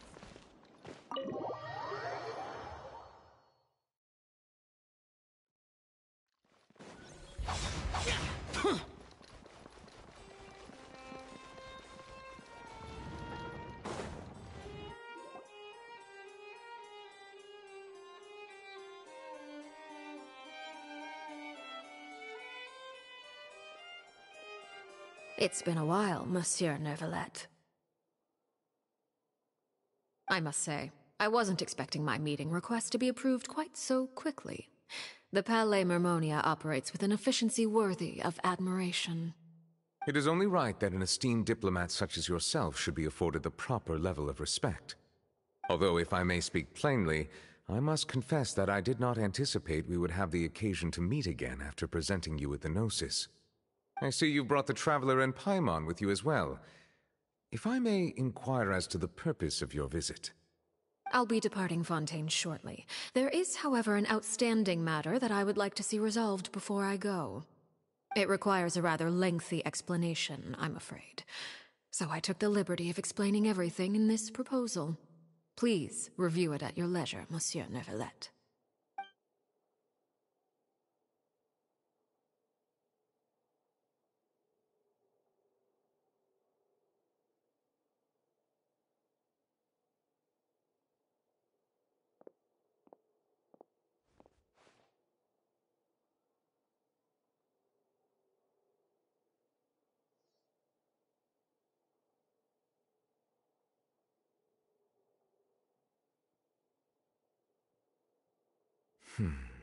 I understand your request. However, at the risk of causing offense, I must admit that I fail to see why you would wish for such a thing. I heard you have a certain fondness for water tasting, Monsieur Neuvillette, so allow me to use water as an analogy. A family is like a large body of water with countless rivers flowing in and out. As someone who watches over this system, I would hope that each river that flows from the source will eventually reach the ocean. Of course, objectively speaking, I know this is impossible. Most of the rivers will dry up along the way, disappearing into the ground and leaving nothing but a barren riverbed behind. Not all rivers are destined to reach the ocean, but I would not see their existence rendered meaningless. I believe the water that flows within them is simply meant for a different destination, like a field in need of irrigation. Or perhaps the glass of a certain water-tasting enthusiast. Did you get any of that, Traveler? Your words paint an optimistic picture indeed. Allow me to remind you, however, few among us are willing to sip from a glass filled with tainted water. It may have been tainted at one point in time, but not to worry. I'll make sure it's strained of all impurities and returned to its cleanest form.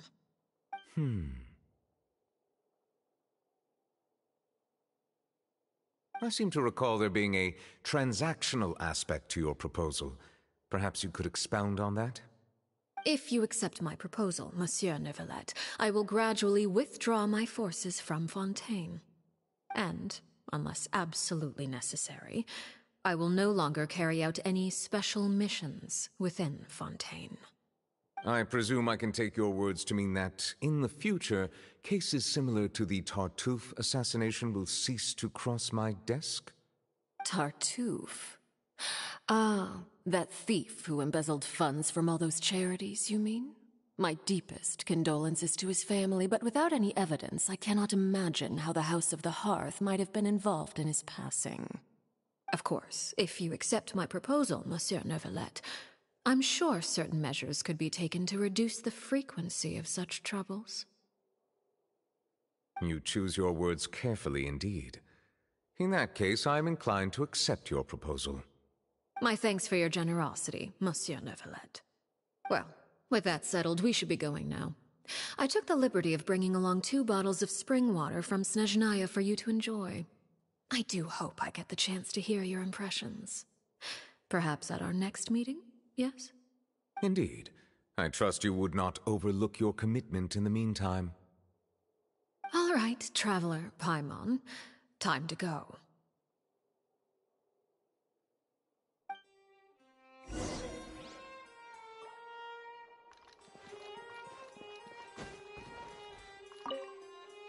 I believe I've told you before that my emotions easily resonate with those of others. Yet in the few meetings I've had with that Harbinger, I haven't been able to sense any aspect of her emotional state. Her mind is like a still body of water. Who knows what darkness lies in its depths, and the lack of ripples on the surface gives nothing away. It's unclear whether this is her natural state of being, or whether it's an incredible strength of will that gives her the ability to master her emotions. Either scenario, however, suggests she is a very dangerous individual. I do not expect an explanation as to why you two are by her side. Whatever your reasoning, I would only advise you to take caution.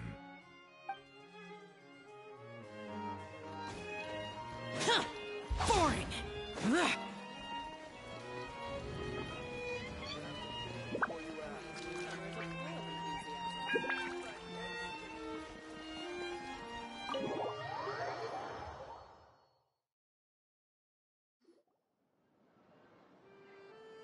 So, what exactly were you talking about back there?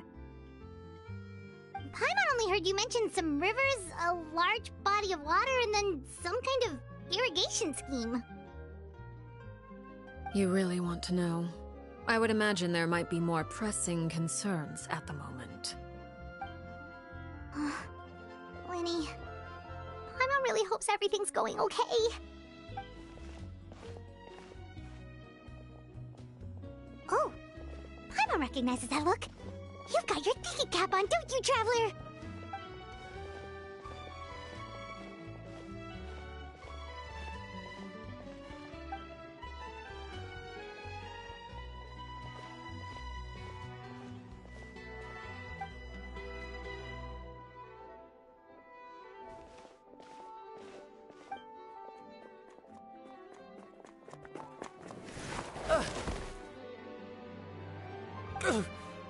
Oh, shoot. Are you alright? Oh, jeez. I'm so sorry.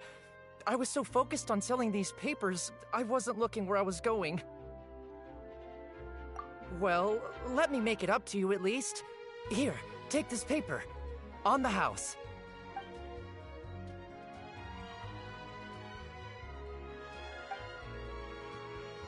Oh, you don't have to give us anything. Please, I want to. It's not like I'm short on supply. All the extras will be useless come tomorrow anyway. It's my fault, really. I was just trying to bring home some extra mora for the family, but I bit off more than I can chew. I haven't had many takers today, so I'm still swimming in papers. What's going on here? Nothing much. I just ran into your friend here on accident. I should probably get going, actually, so... Hold on. Of course, I'm happy to compensate you with mora, it's just... I don't have any on me at the moment. I'll take 3 papers. Here. Your payment. Oh! Thank you for your patronage. May the Archons bless you with good fortune. If only I had the chance to run into such generous customers every day. I should probably just take on a smaller inventory though, right? I'm getting married soon, so sometimes it's hard to not get ahead of myself. Anyway, I should head out. Goodbye! Well, now that my affairs are settled, we should take the boat back to Poisson. We've even acquired some light reading to enjoy along the way. Actually, why don't we stick around for a little longer? Paimon just realized how hungry she is. She can't head back to Poisson on an empty stomach.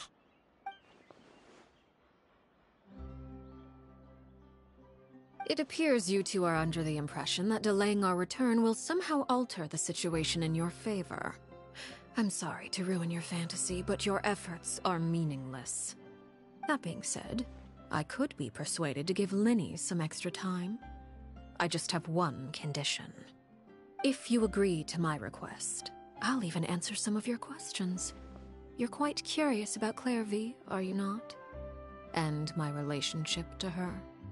Wait, why are you being so generous all of a sudden? You're not gonna ask us to do something bad, are you? You overestimate yourself. You don't have the talent for bad things. Then what can you possibly... The most important consideration in a negotiation is that both sides receive something they want. Demands and threats only get you so far. Wonderful. Here it is. When the time comes, make the choice that you deem most appropriate in the situation, and lend your help to the House of the Hearth. Okay, sounds normal enough. But what do you mean, when the time comes? When is that supposed to be? That is for you to decide. Then we have a deal. Follow me.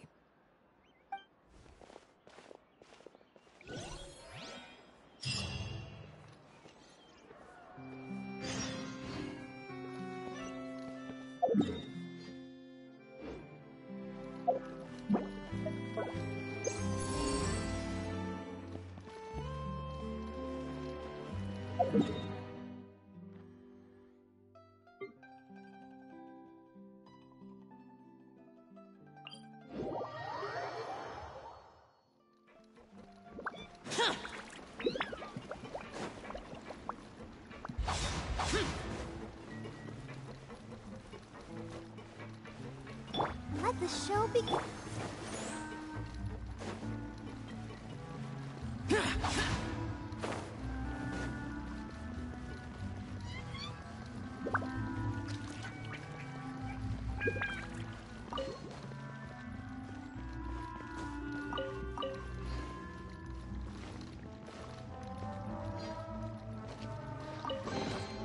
If it's useful, I'll take it.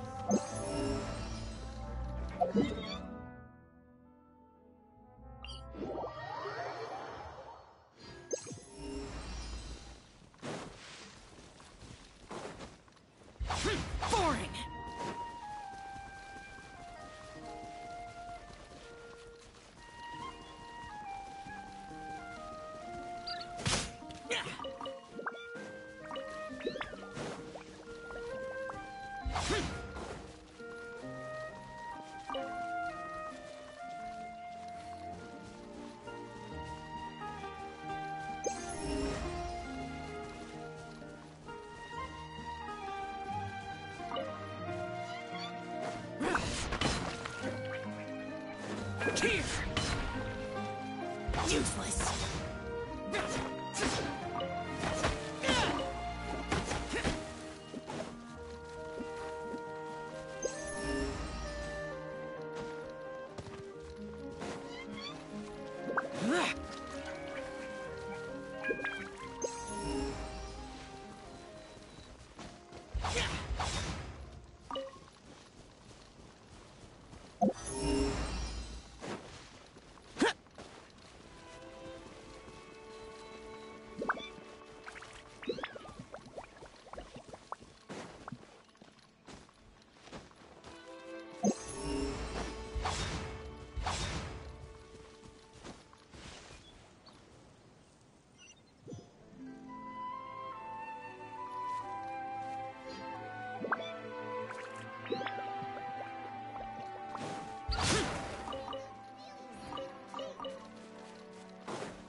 Useless.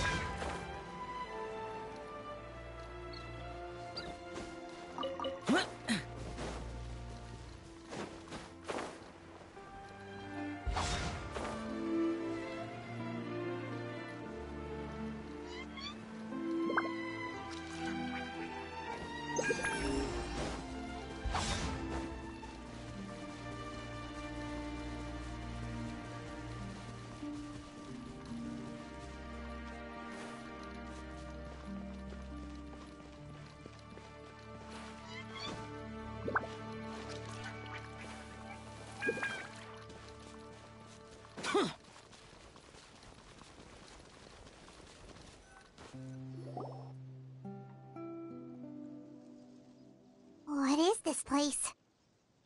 Somewhere long forgotten by everyone. It used to be a grand building. Now it's nothing more than a pile of rubble. No one comes here anymore, nor does anyone care about what once happened here. Although, this place does have something to do with the story I'm about to tell you. It was before I became a Harbinger, and before Lyney and the others joined the House of the Hearth. Due to certain events, I first killed Clairvy and then her mother. And this is where it all happened. You were the one that killed Clairvy? Patience now. Allow me to explain Clairvy's side of the story first. I'll start from the beginning. Clairvy was 6 years old when she was brought by her mother, Crucibina, to live in the House of the Hearth. From the outside, it seemed like a fairy tale. A thriving family made up of kind adults and friendly children. Crucibina was the knave at that time, and the House of the Hearth was under her control. She was Clairvy's mother by blood, but she was also the mother to all the children in the house. Clairvy was happy here, for a time. But she quickly realized that being part of this family wasn't a fairy tale at all. It was a kind of purgatory. Purgatory? Exactly. The House of the Hearth takes in war orphans from all over Teyvat. But as for how to raise them, that depends entirely on the person in charge. Crucibina came up with a novel idea. She would teach the children to fight, force them to duel each other, and then crown as the king of the house the child who proved themselves most worthy of inheriting her title. It's difficult to estimate the number of children who died or were maimed in the process. There's little I can say about the ones who died. The ones that emerged with permanent injuries, on the other hand, well, they still served a purpose. They would be handed over to the doctor to be experimented on, or sent away on dangerous missions. Nothing more than tools to be used and then discarded. So those were the experiments Clairvy was talking about. But what actually happened to her? You said that Clairvy was Crucibina's daughter, so if Clairvy tried to convince her to stop what she was doing, Crucibina probably would have listened, right? Despite being Clairvy's mother, Crucibina cared little for her daughter. She forced Clairvy to join the House of the Hearth only as a means to demonstrate her own impartiality as a mother, to prove that she treated all her children equally. Clairvy did try to convince her mother to change her ways, but it was to no avail. After her efforts failed, the only other option was to rise up and try to fight back. Unfortunately, the other children had already been thoroughly indoctrinated into the illusion of happiness Crucibina had created. Of course, there was one exception. Someone Clairvy's age who knew the truth about the House of the Hearth. Her name was Peruere. Wait, the friend that Clairvy mentioned? Friend, huh? I suppose we can call her that for now. Clairvy was a cheerful and passionate person with a tenacious spirit. Peruere, on the other hand, was rather cold-blooded. Her cold-blooded nature allowed her to see through Crucibina's facade. Yet, it was also this cold-bloodedness that prevented her from acting against it. At least at first. While Clairvy longed for freedom, Peruere was convinced that, amid all the fighting and violence, she would make it until the end. Despite their differences, the two became fast friends, united by their knowledge of the truth. Clairvy told Peruere that she hoped to create a real family, where no one would be killed or sacrificed. There may have been a certain naivete to her ideas, but Clairvy proved her determination many times over. She tried countless times to run away, ask for help, or expose the truth. But her efforts only earned her beating after beating. The only thing that kept her going was her strength of will. Even with her body racked with pain, she would still stand on her tiptoes and open the window at night. She and Peruere would look out at the moon together, a fierce longing for freedom shining in her eyes. But one day, that light simply vanished. Oh no. What happened? Her hopelessness resulted from a culmination of things. 10 years had passed. 10 years worth of failure after failure. She and Peruere weren't children anymore, but finding any chance to escape still seemed as hopeless as ever. It was during this time that Peruere suggested a new plan. If escaping was out of the question, why not take down the very person sitting on top of this throne of lies? Mother herself. Clairvy rejected that proposal. She claimed that, as a famous harbinger, Crucibina possessed an unimaginable amount of power. Trying to kill her would have an incredibly low chance of success. Clairvy never gave another reason, but Peruere could see it written all over her face. Clairvy still thought of Crucibina as her mother. Killing her own flesh and blood was a line she couldn't bring herself to cross. If she couldn't escape and fight back, then only one option remained. Precisely. Death was the only way that she felt she could be free. It happened during a duel. When she arrived at the dueling ring that day, her partner turned out to be none other than Peruere, the very person that had stood by her side all those years. It was a fierce battle, but ultimately, Clairvy decided to let Peruere end her life. From that moment on, Peruere's journey was one written in flames. When the rain finally came and washed it all away, there she stood, the sole victor in Mother's endless game of slaughter. A trail of corpses strewn across her path to success. It was the very result she had predicted 10 years prior. Even then, she believed she would make it until the end. She wasn't surprised by the fact that she emerged as Mother's undisputed heir. Rather, her success left her with an inexplicable sense of restlessness. She was unsettled. And there was only one thing that could quell that sensation. Perhaps you two would like to take a guess as to what it was? Crucibina, you mean? But... Correct. This is the place where Peruware killed her best friend. A mere year later, this is also the place where she fought tooth and nail to kill the mother they shared. The moment she acted, any conception of what was right or wrong ceased to matter. It's one of the principles of the house. Only those who survive get to write the rules. Peruware won the battle, and became a harbinger herself. After which Her Majesty, the Tsaritsa, bestowed upon her a new name. Arlecchino. So the Perry Clairvy was talking about... It was you all along. You're Peruware. Arlecchino is just a name you got later. I left that name behind long ago. I must say, hearing it now does bring back memories.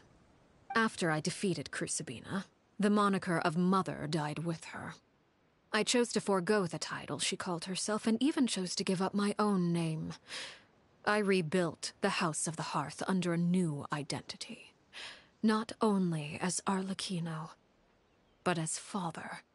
And that is where the story ends.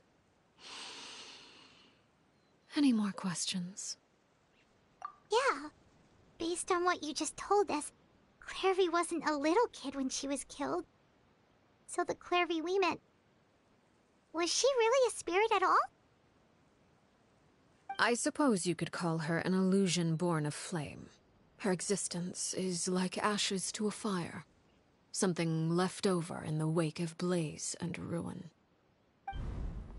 You see, a certain power runs through my veins.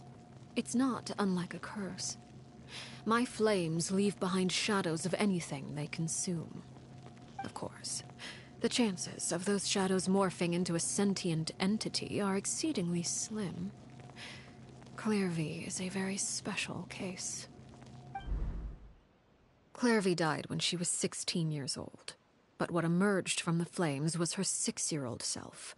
Her appearance wasn't the only thing affected. Most of her memories were lost to the blaze as well. Memory is a mysterious thing indeed. Losing a portion of your memories will alter your sense of self. Lose 10 years' worth, however, and it would be like living in the past. Like returning to a version of yourself that never grew up. No wonder Paimon got such a weird feeling when we were talking to her. Perhaps I should put it this way. Clairvy is someone trapped in time. It may seem like she exists with us in the present, but she truly lives in the confines of her own past. So if all of that is true, then you must have known about Clairvy for a long time. Indeed. She's a rather volatile and unstable entity. Sometimes she would look after the children. She's even saved some of their lives. But other times, she would hide from me and become obsessed with revealing the truth about the house to anyone who will listen. Shadows don't have the capacity to learn or grow. Any new information they encounter is quickly forgotten over time. Your attempts to expose Clairvy to sunlight. They failed, yes? The reason is actually quite simple. In Clairvy's mind, the house is impossible to escape, and it is this very perception that traps her there. But no matter. All I have to do is kill her again, and all will be resolved. I don't anticipate so much as a single speck of ash will be left behind this time. Wait! Paimon can understand why you might want her gone, but isn't there another way? So what if she's trapped in her 6-year-old self? She's still your friend! At least talk to her first! It's too late for that. She broke the rules, and now she must be punished. That goes for Filial and Nantoy as well. She's had quite the effect on them. I hope you understand. The difference between Crucibina and myself lies in our formulation of the rules, not our policy for enforcing them. Upholding the rules without question is a trait we both share, because that is how a household should be run. Is this really what you want to do? Whatever could you mean? Don't you want to say a proper goodbye at least?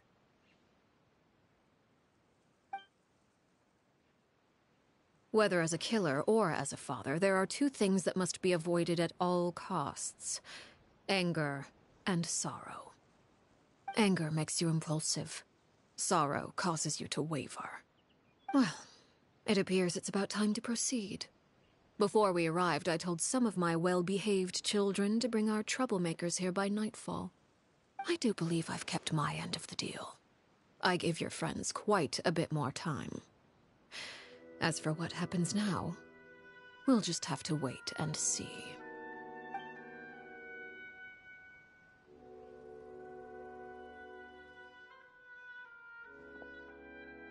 Here they are, Father. You gonna execute him? Seeing something like that would actually be a first for me. Lenny! I'm sorry. I heard about how you helped buy us more time. But I still failed. I couldn't find a way to fulfill her wish. Huh? Are you... Perry? Indeed, it's been a while, Clairvy. Perry! Shh. Stay right there. I'm sorry to postpone our reunion, but first I believe certain scores need settling.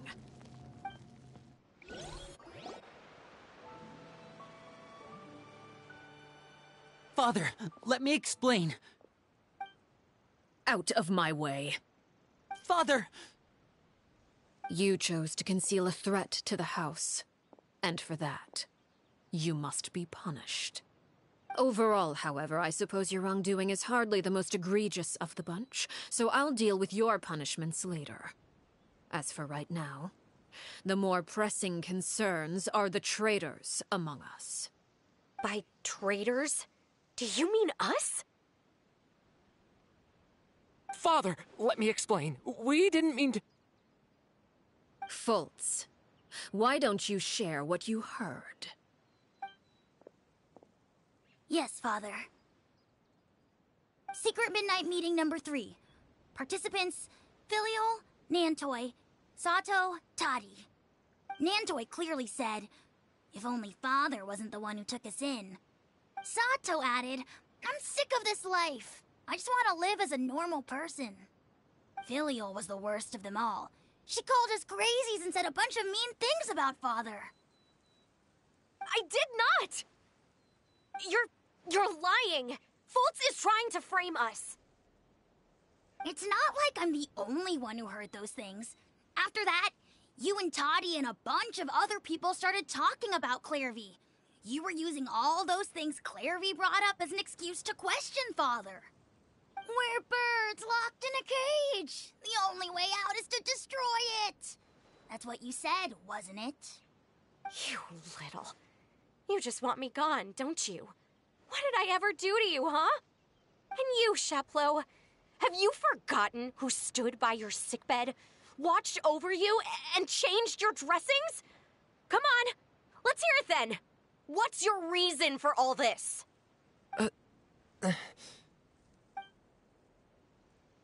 You're wrong, Filial. We don't want you to die. You're our family. Liar.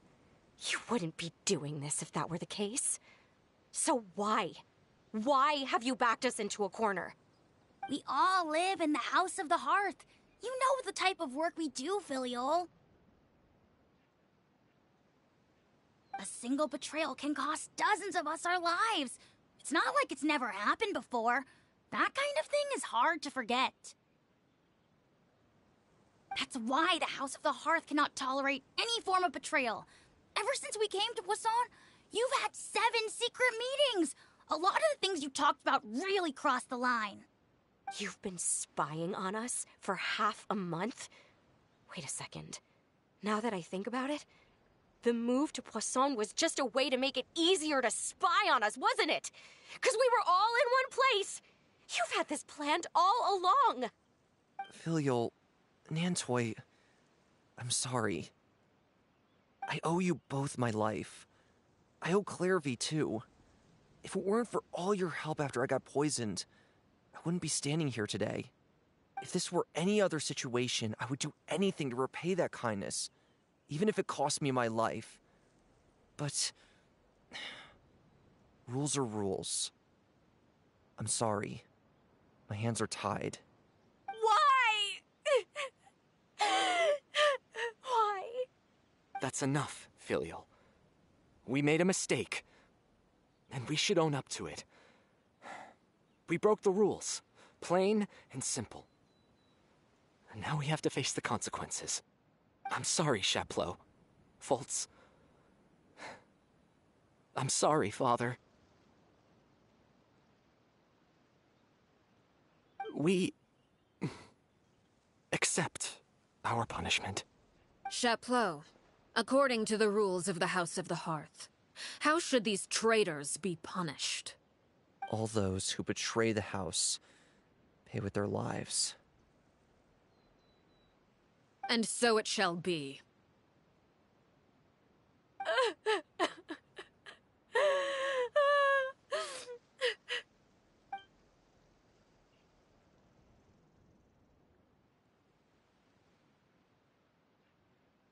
Father, please wait! Something you want to say, Lyney? Please reconsider, Father. What Filial and the others did, does it really count as betrayal? We all come from broken families. From the very first day we joined the House of the Hearth, we wanted nothing more than to make it a real home. But the truth is, none of us know what a real home should look like. I'm not saying I have all the answers.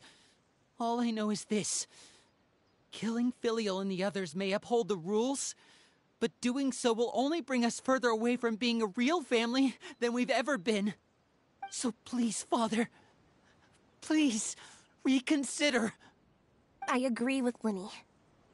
Father, please. Lyney, you...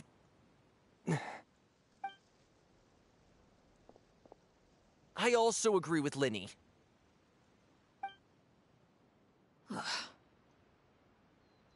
An order once given cannot be rescinded. However, given the extent of your determination, I suppose we shall have to go about this a different way. Draw your weapons and face me. Our weapons? Father, are you referring to a duel? Precisely. The rules of the House will not be altered. Traitors must be punished. However, resolving disputes with a duel is also one of our rules, one that also applies to me. Demonstrate a sufficient showing of strength, and I shall offer a concession. Wait. Bede. Father in a duel? Impossible. Father is way too strong, even for Lyney.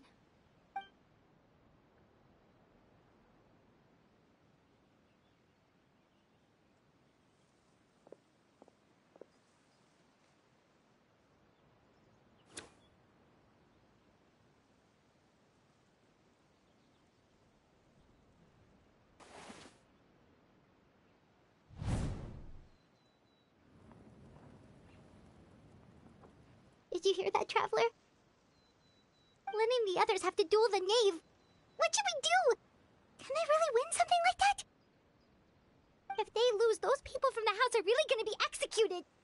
Hey, are you listening?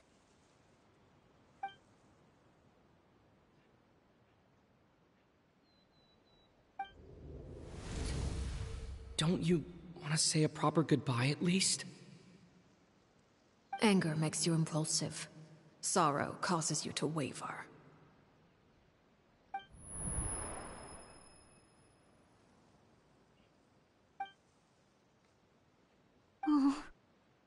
Looking at that expression on her face, she seems really serious about this. Guess that means there's no chance she's throwing the duel on purpose, huh? When guests are around, families are often on their best behavior. And any disputes are less likely to escalate. When the time comes, make the choice that you deem most appropriate in the situation, and lend your help to the House of the Hearth. What's wrong, Traveler? Hey, where are you going? Traveler? You're asking to join the duel against the knave? I'll allow it. We do have a ready-made dueling ring at our disposal, after all. All I would advise is this. Keep a firm grasp on your weapon, and give it your all. Any less, and you may just lose your life.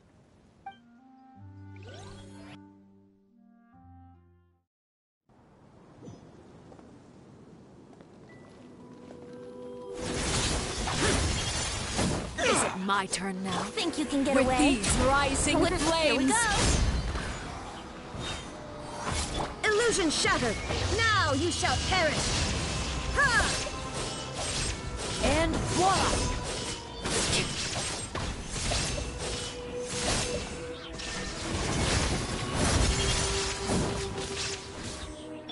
With these rising flames! Time for takeoff. Is it my turn Brace now? yourselves. Hang in there.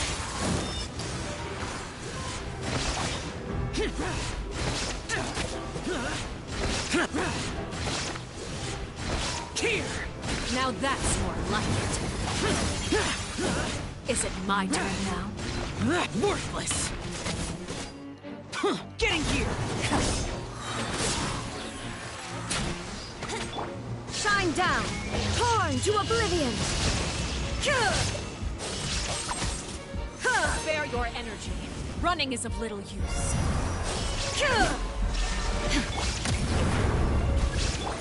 And have a taste of Kirby.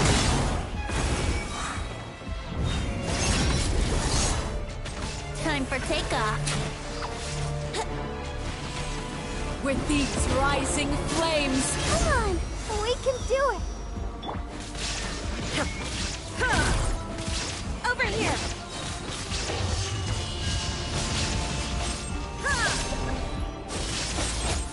The countdown has begun. Like a fly tangled in a web.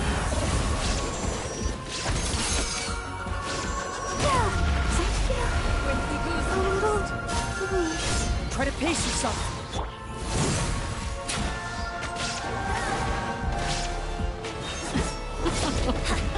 Look at you. Trapped like a bunch of helpless ants. Torn to oblivion! There is no escape! Is it my turn now? Watch out for Father's movements!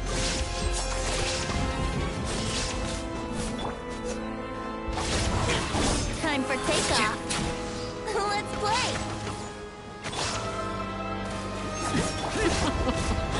Look at you.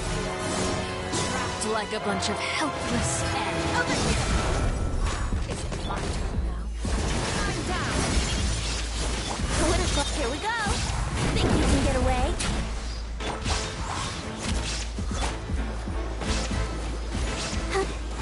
With these rising flames! Don't... Try to pace yourself! Is it my turn now? Not bad. You've proven to be a worthy opponent after. Yahoo! Inazuma shines eternal! Trapped like a bunch of helpless animals. Now's our chance! Closer now. Oh, sister. Who's next?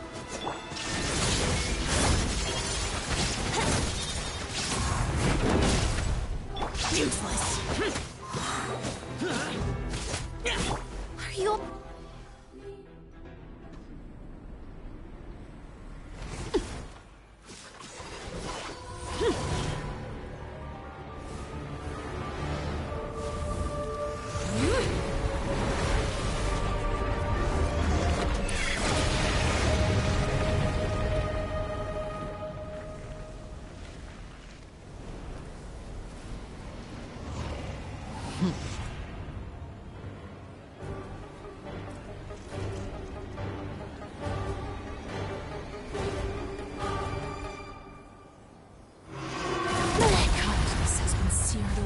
yourself. My blade is all that remains. Think you can get away? Yahoo!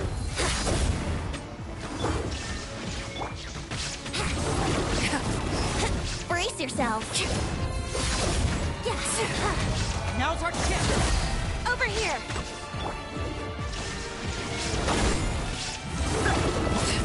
Is everyone stop singing?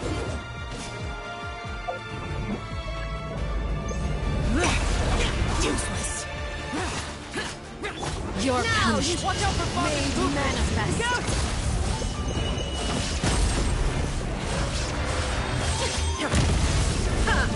Time for takeoff. Yahoo!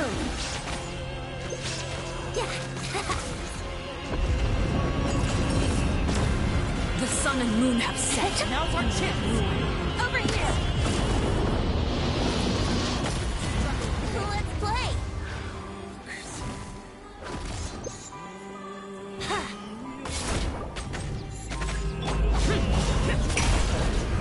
Your punishment made manifest. Watch out for Father's movements.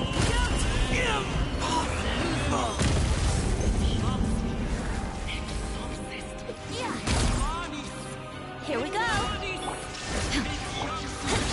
Think you can get away?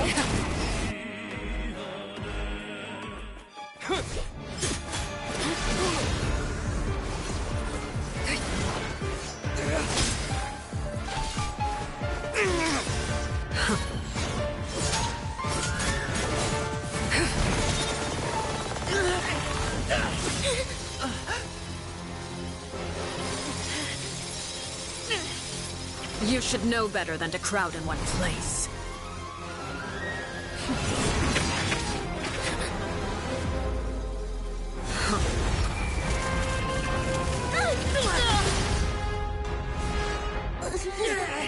Oh, I know.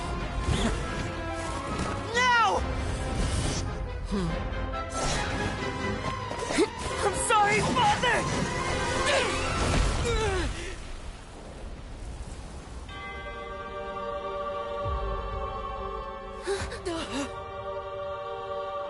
Sorry for what? This pitiful excuse for an attack.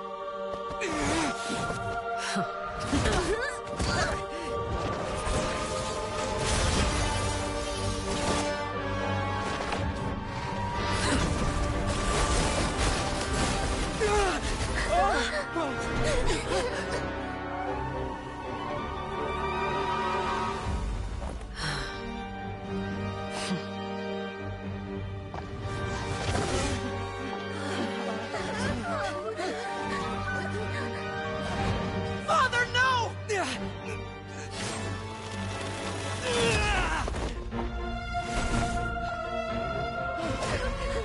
Made it out, did you? You're stronger than I expected.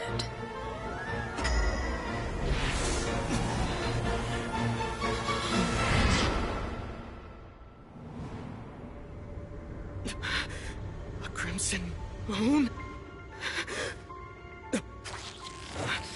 I can't move.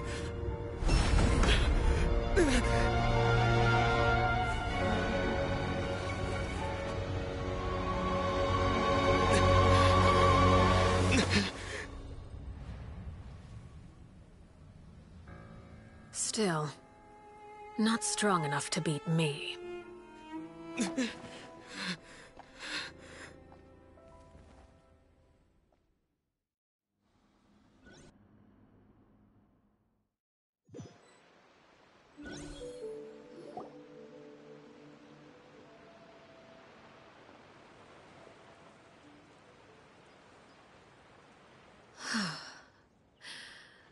I believe we can end things here. It's not often that we get to enjoy the company of guests, after all. We wouldn't want things to get too out of hand. Brother, are you all right? Lyney. Given that I am the victor of this duel, as agreed, the punishment stands. No! I never thought things would end like this. However, Everyone involved in the duel demonstrated a remarkable level of strength and determination. In light of this, I'm prepared to change the method of execution. Elwar, the bottled flames I gave you for safekeeping. Do you still have them? Yes? I wasn't sure what they were for, but I've kept them super safe. I didn't lose a single one. Wonderful. Then, in just a moment, I'll have you administer them. Bottled flames? Indeed. They're the product of a secret experiment. Under certain special circumstances, flames can be extracted from my person and preserved. Once ingested, searing pain will spread across every inch of your body. No harm will come to you physically, but your memories will be burned away. If you can withstand the pain. When you awake, you'll have forgotten everything you know about the House of the Hearth, and will be expelled from the organization. In other words, administering this concoction will kill the version of you that grew up in the house, and give you a new identity.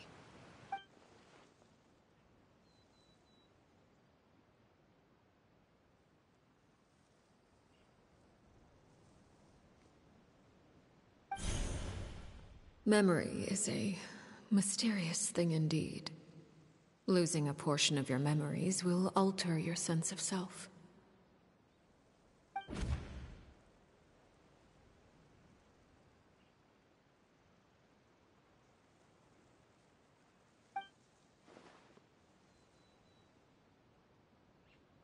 So, you're just letting us go, Father?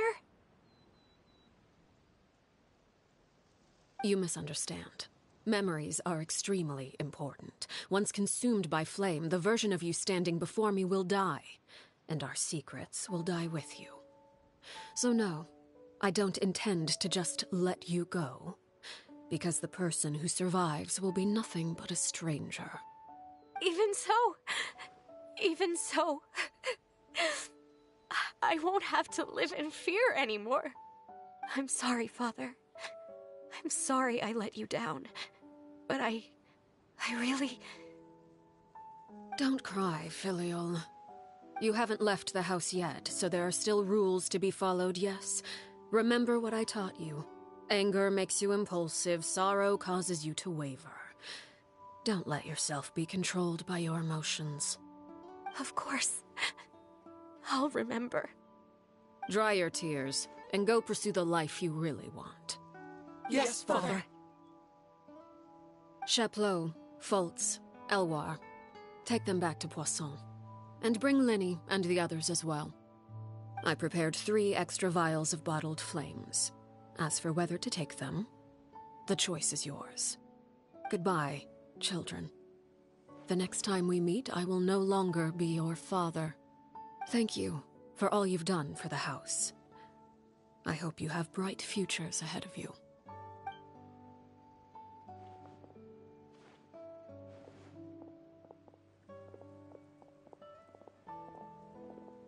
Father.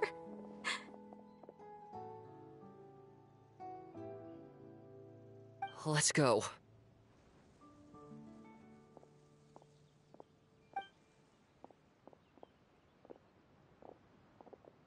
Here, grab my arm, Lyney. I'll help you walk back. Thank you.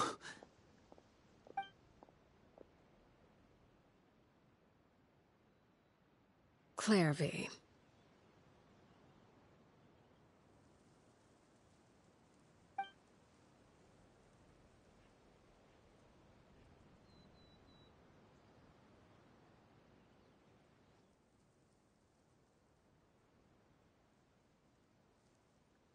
Can we talk now? I've been waiting for a super long time. You really are Perry, aren't you? I haven't seen you in so long. How come you're all grown up? Wait, did I somehow travel to the future on accident? Or am I dreaming? What a long dream. Neither. You died, Clairvy. That's what happened. You could have at least sugarcoated it a little. Look, she's done speechless.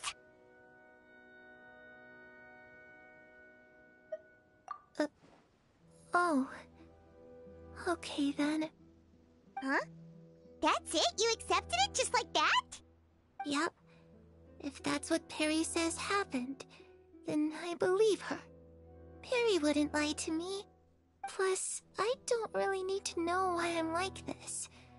I'm more curious about what happens in the future. If you're a Harbinger now, Perry, that means Mother is gone, isn't she?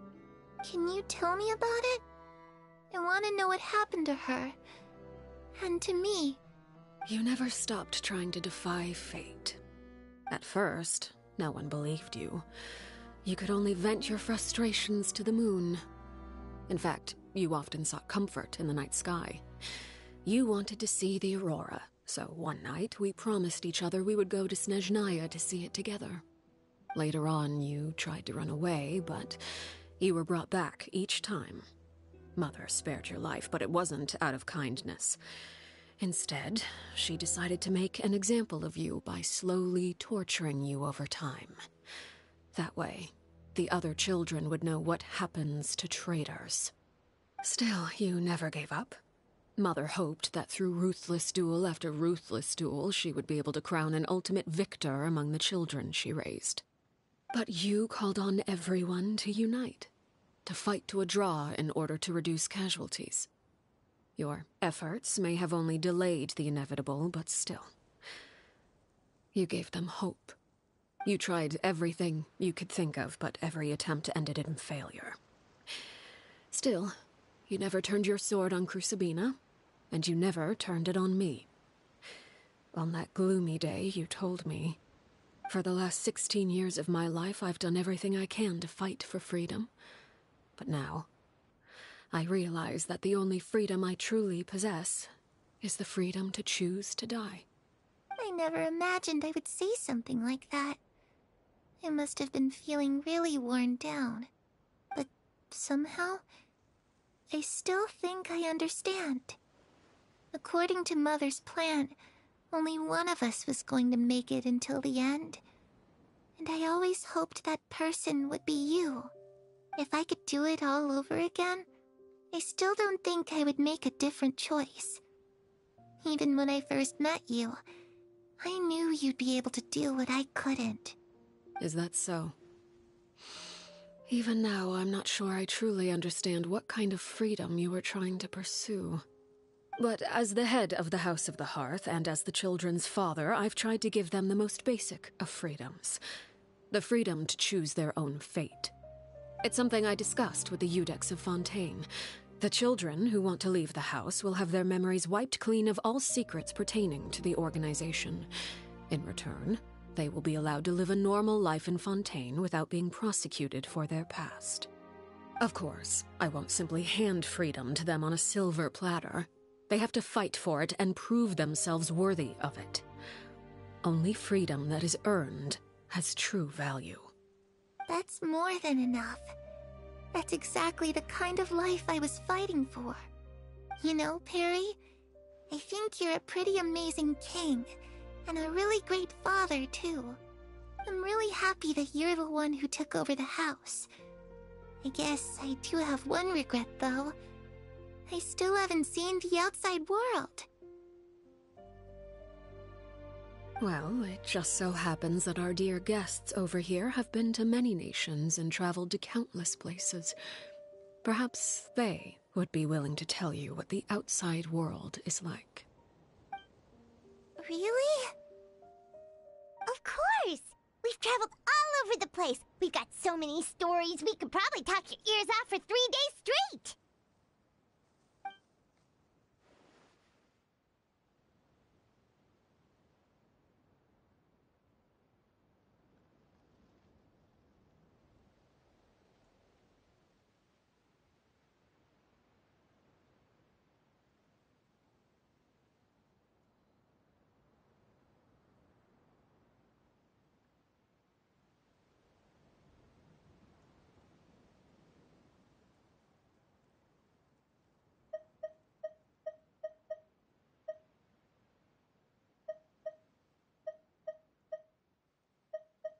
those yokai you mentioned?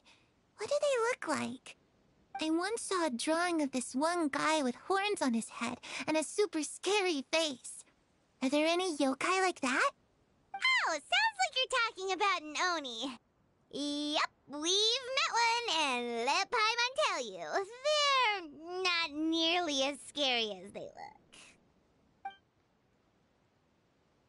You know, I used to dream of being a bard, playing the lute while singing into the winds of freedom. Even if there was no one there to listen, I would have continued to sing no matter what. Ah, that's where Mora comes from. I never knew that before. If I had some Mora, I would buy 3 new dresses. One for me, one for Perry, and one for Mother. It's just too bad Perry doesn't like wearing dresses. And Mother, she probably wouldn't accept something like that either. I guess I'd just have to keep them all for me then. I could wear a different one every day. I was always too afraid to skip Mother's fighting lessons. But at the academia, I bet you could do all sorts of secret things in class. Things that have nothing to do with studying. I'm just kidding. Being able to study whatever you want without having to fear for your life actually sounds pretty great.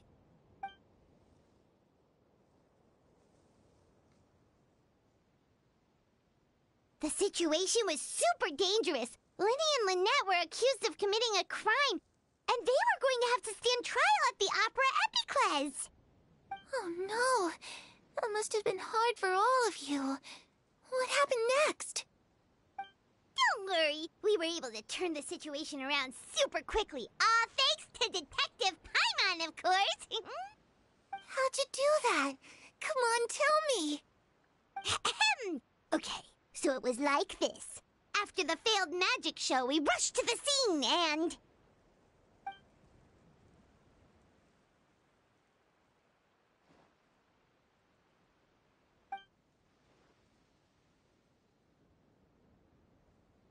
Shadows don't have the capacity to learn or grow. Any new information they encounter is quickly forgotten over time.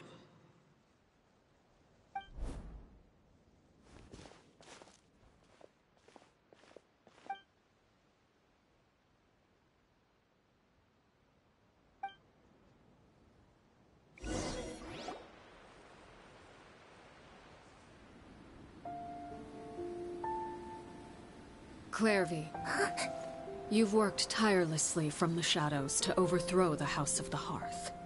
Now, by my authority as the Knave, I shall announce how this matter ends. You are hereby expelled from the House of the Hearth. You are no longer tied to this place, nor are you bound by its rules. You're saying that I can finally leave? I get to experience the outside world as well? Oh, I almost forgot. There's no getting older for me. Still, seeing who you grew up to be makes me really happy, Paraware. Take care of yourself. Goodbye. May we meet again someday.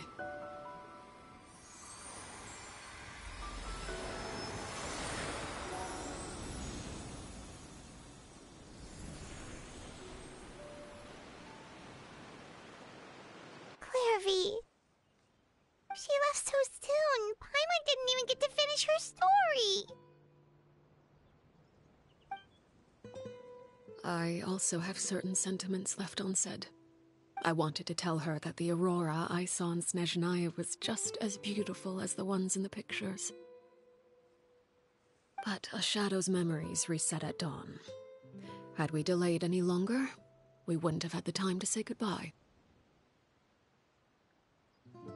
Whatever regrets may linger, let them be lost to the coming of a new day. Father? It's Linny!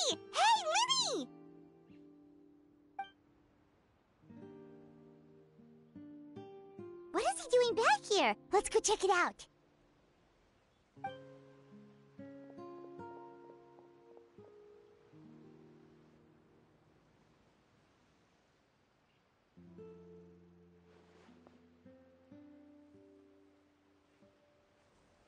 Father, the bottled flames have been administered. Filial and the others have left the house. And you? What have you decided? Thank you for giving us that choice, Father. But we never wanted to leave the house. It's the only home we've ever known. Lynette and Freminet feel the same way. They're recuperating back at the Hotel Bouffe d'Été. But I decided to come back and tell you where we stood. I'm sure you're well aware of the expectations I have for you. I want you to follow in my footsteps and become the next king of the house.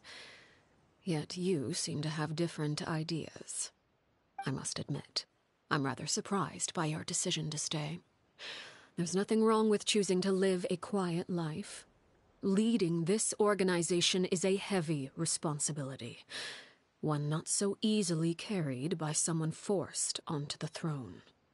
I just never understood what you saw in me. What made you believe I was deserving of that throne? You're brave, talented, and, most importantly, you cherish your family. You would do anything to protect them, even if it costs you your life.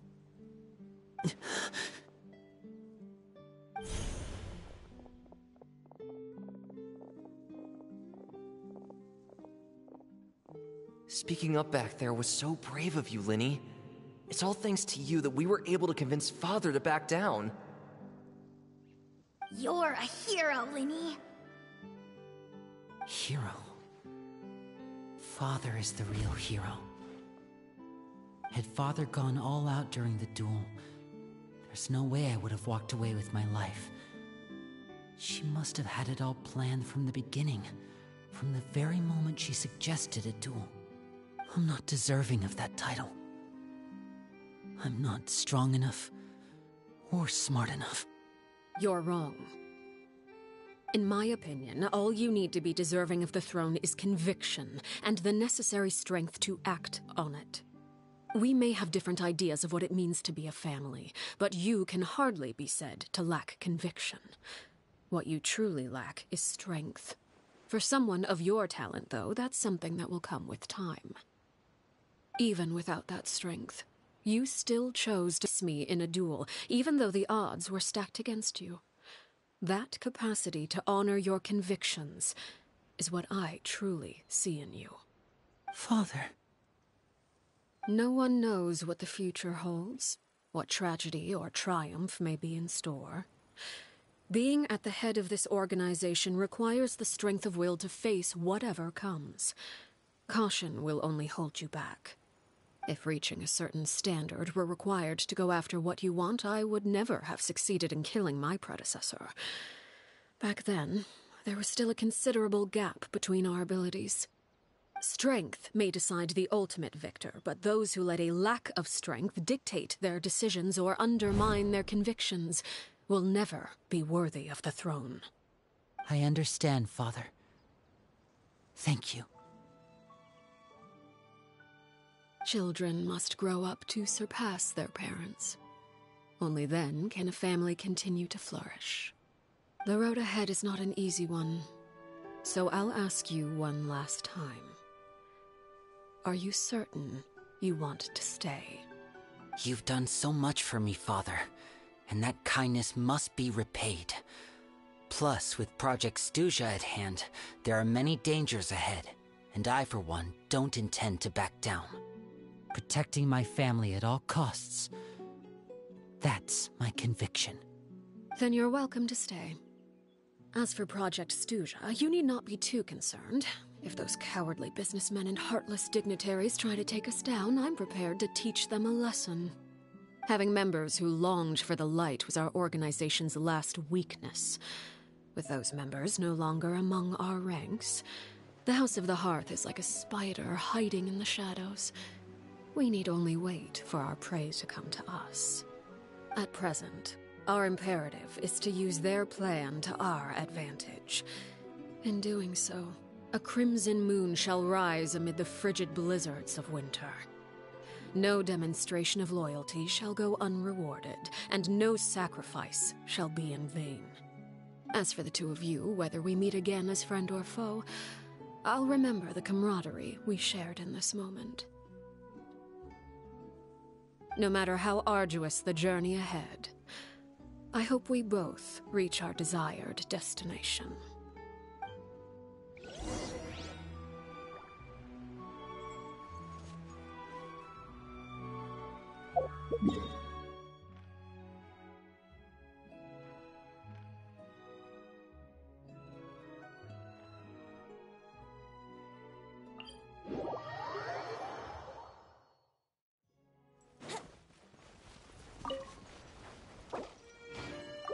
Wouldn't gliding be faster?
Yes?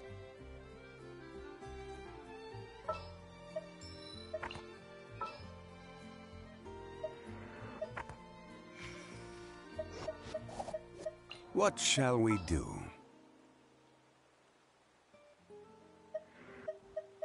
What is the situation?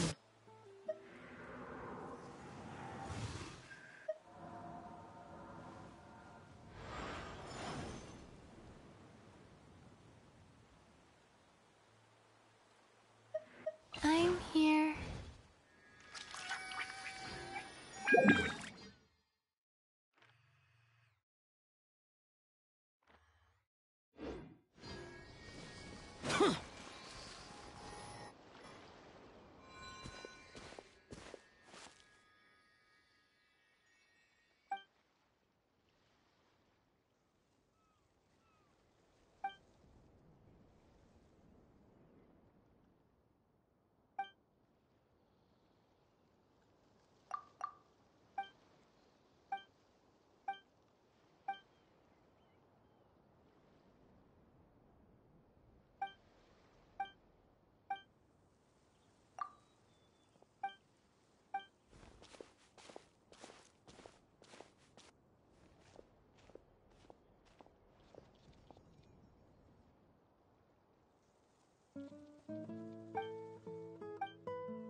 Why would anyone want...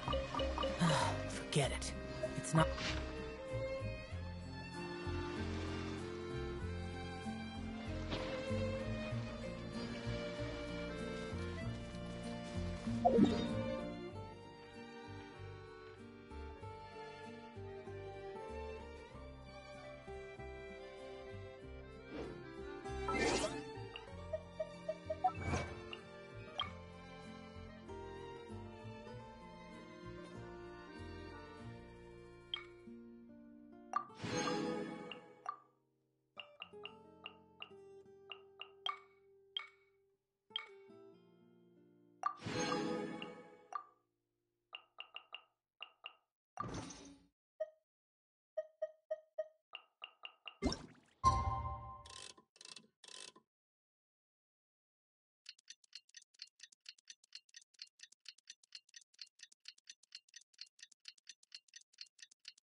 Didn't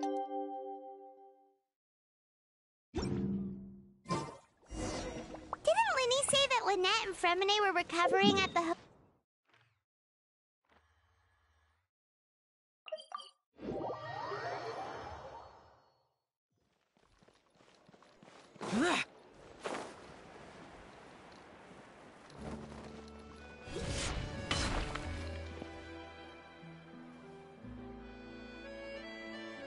Lynette?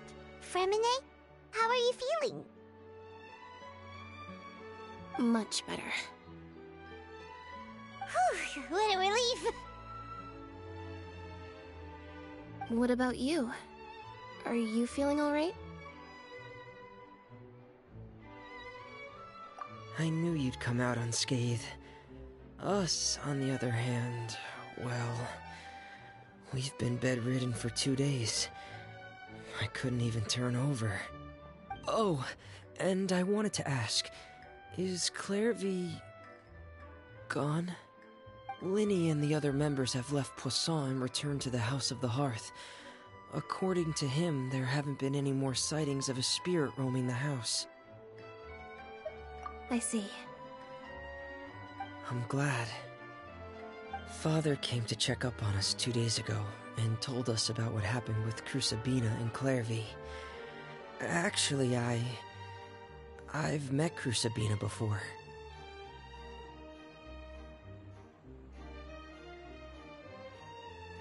Wait, what? You've met the former knave? Crucibina died a year after Clairvy. It was during the year between their deaths that I joined the House of the Hearth. Crucibina had an extremely cruel and radical way of doing things. While she was alive, the atmosphere in the house was suffocating. When I joined, though, the experiment she valued so much had already come to an end, and all the people involved, dead and injured alike, were gone. Crucibina never talked about the past with us newcomers.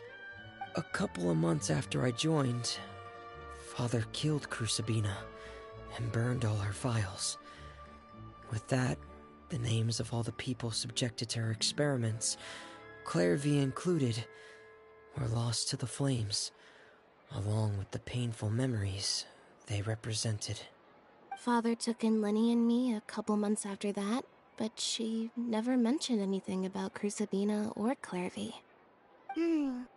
It really seems like something she was planning to keep to herself. The last time you talked to her, did she mention why she kept it a secret for so long? She said she didn't want us to be affected by the darkness of the past. She was worried we'd develop a false sense of gratitude towards her if we knew about it. The foundation of a family should be free of any corrupting influence. Whatever happened in the past, it has nothing to do with who we are now. And that's what Father told us in the end. But I still thanked her for everything. It was only after hearing about what Crucibina did that I finally realized how insignificant our lives could have been. The members of the house meant nothing to her. To say that she valued them in any way, even just as a tool, would probably be giving her too much credit. If Father hadn't taken over the House of the Hearth, I probably would have already... Father rarely brings up the fact that she saved us. She doesn't believe that being indebted to her should be what ties us together. But even if we didn't owe her anything, we would still choose to stay. Because this is our home. We may have arguments or times when we feel wronged. Some people may even choose to leave. But as long as Father is here, we will always have a home. Whether the path before us is bathed in sunlight or shrouded in shadow, we'll follow Father wherever she chooses to go. So I wanted to say thank you for helping us make it through this crisis. Without your help, we could have lost a lot more along the way. Oh, we didn't do anything, really. Of course. You're welcome anytime. Are Filio and Nantoy okay? I actually saw them at a cafe this morning. They didn't recognize me. From what I could tell, they were drinking coffee and talking about one of the operas that started running recently. They seemed happy. If I had to take a guess, I would say they finally found the kind of life they always wished for.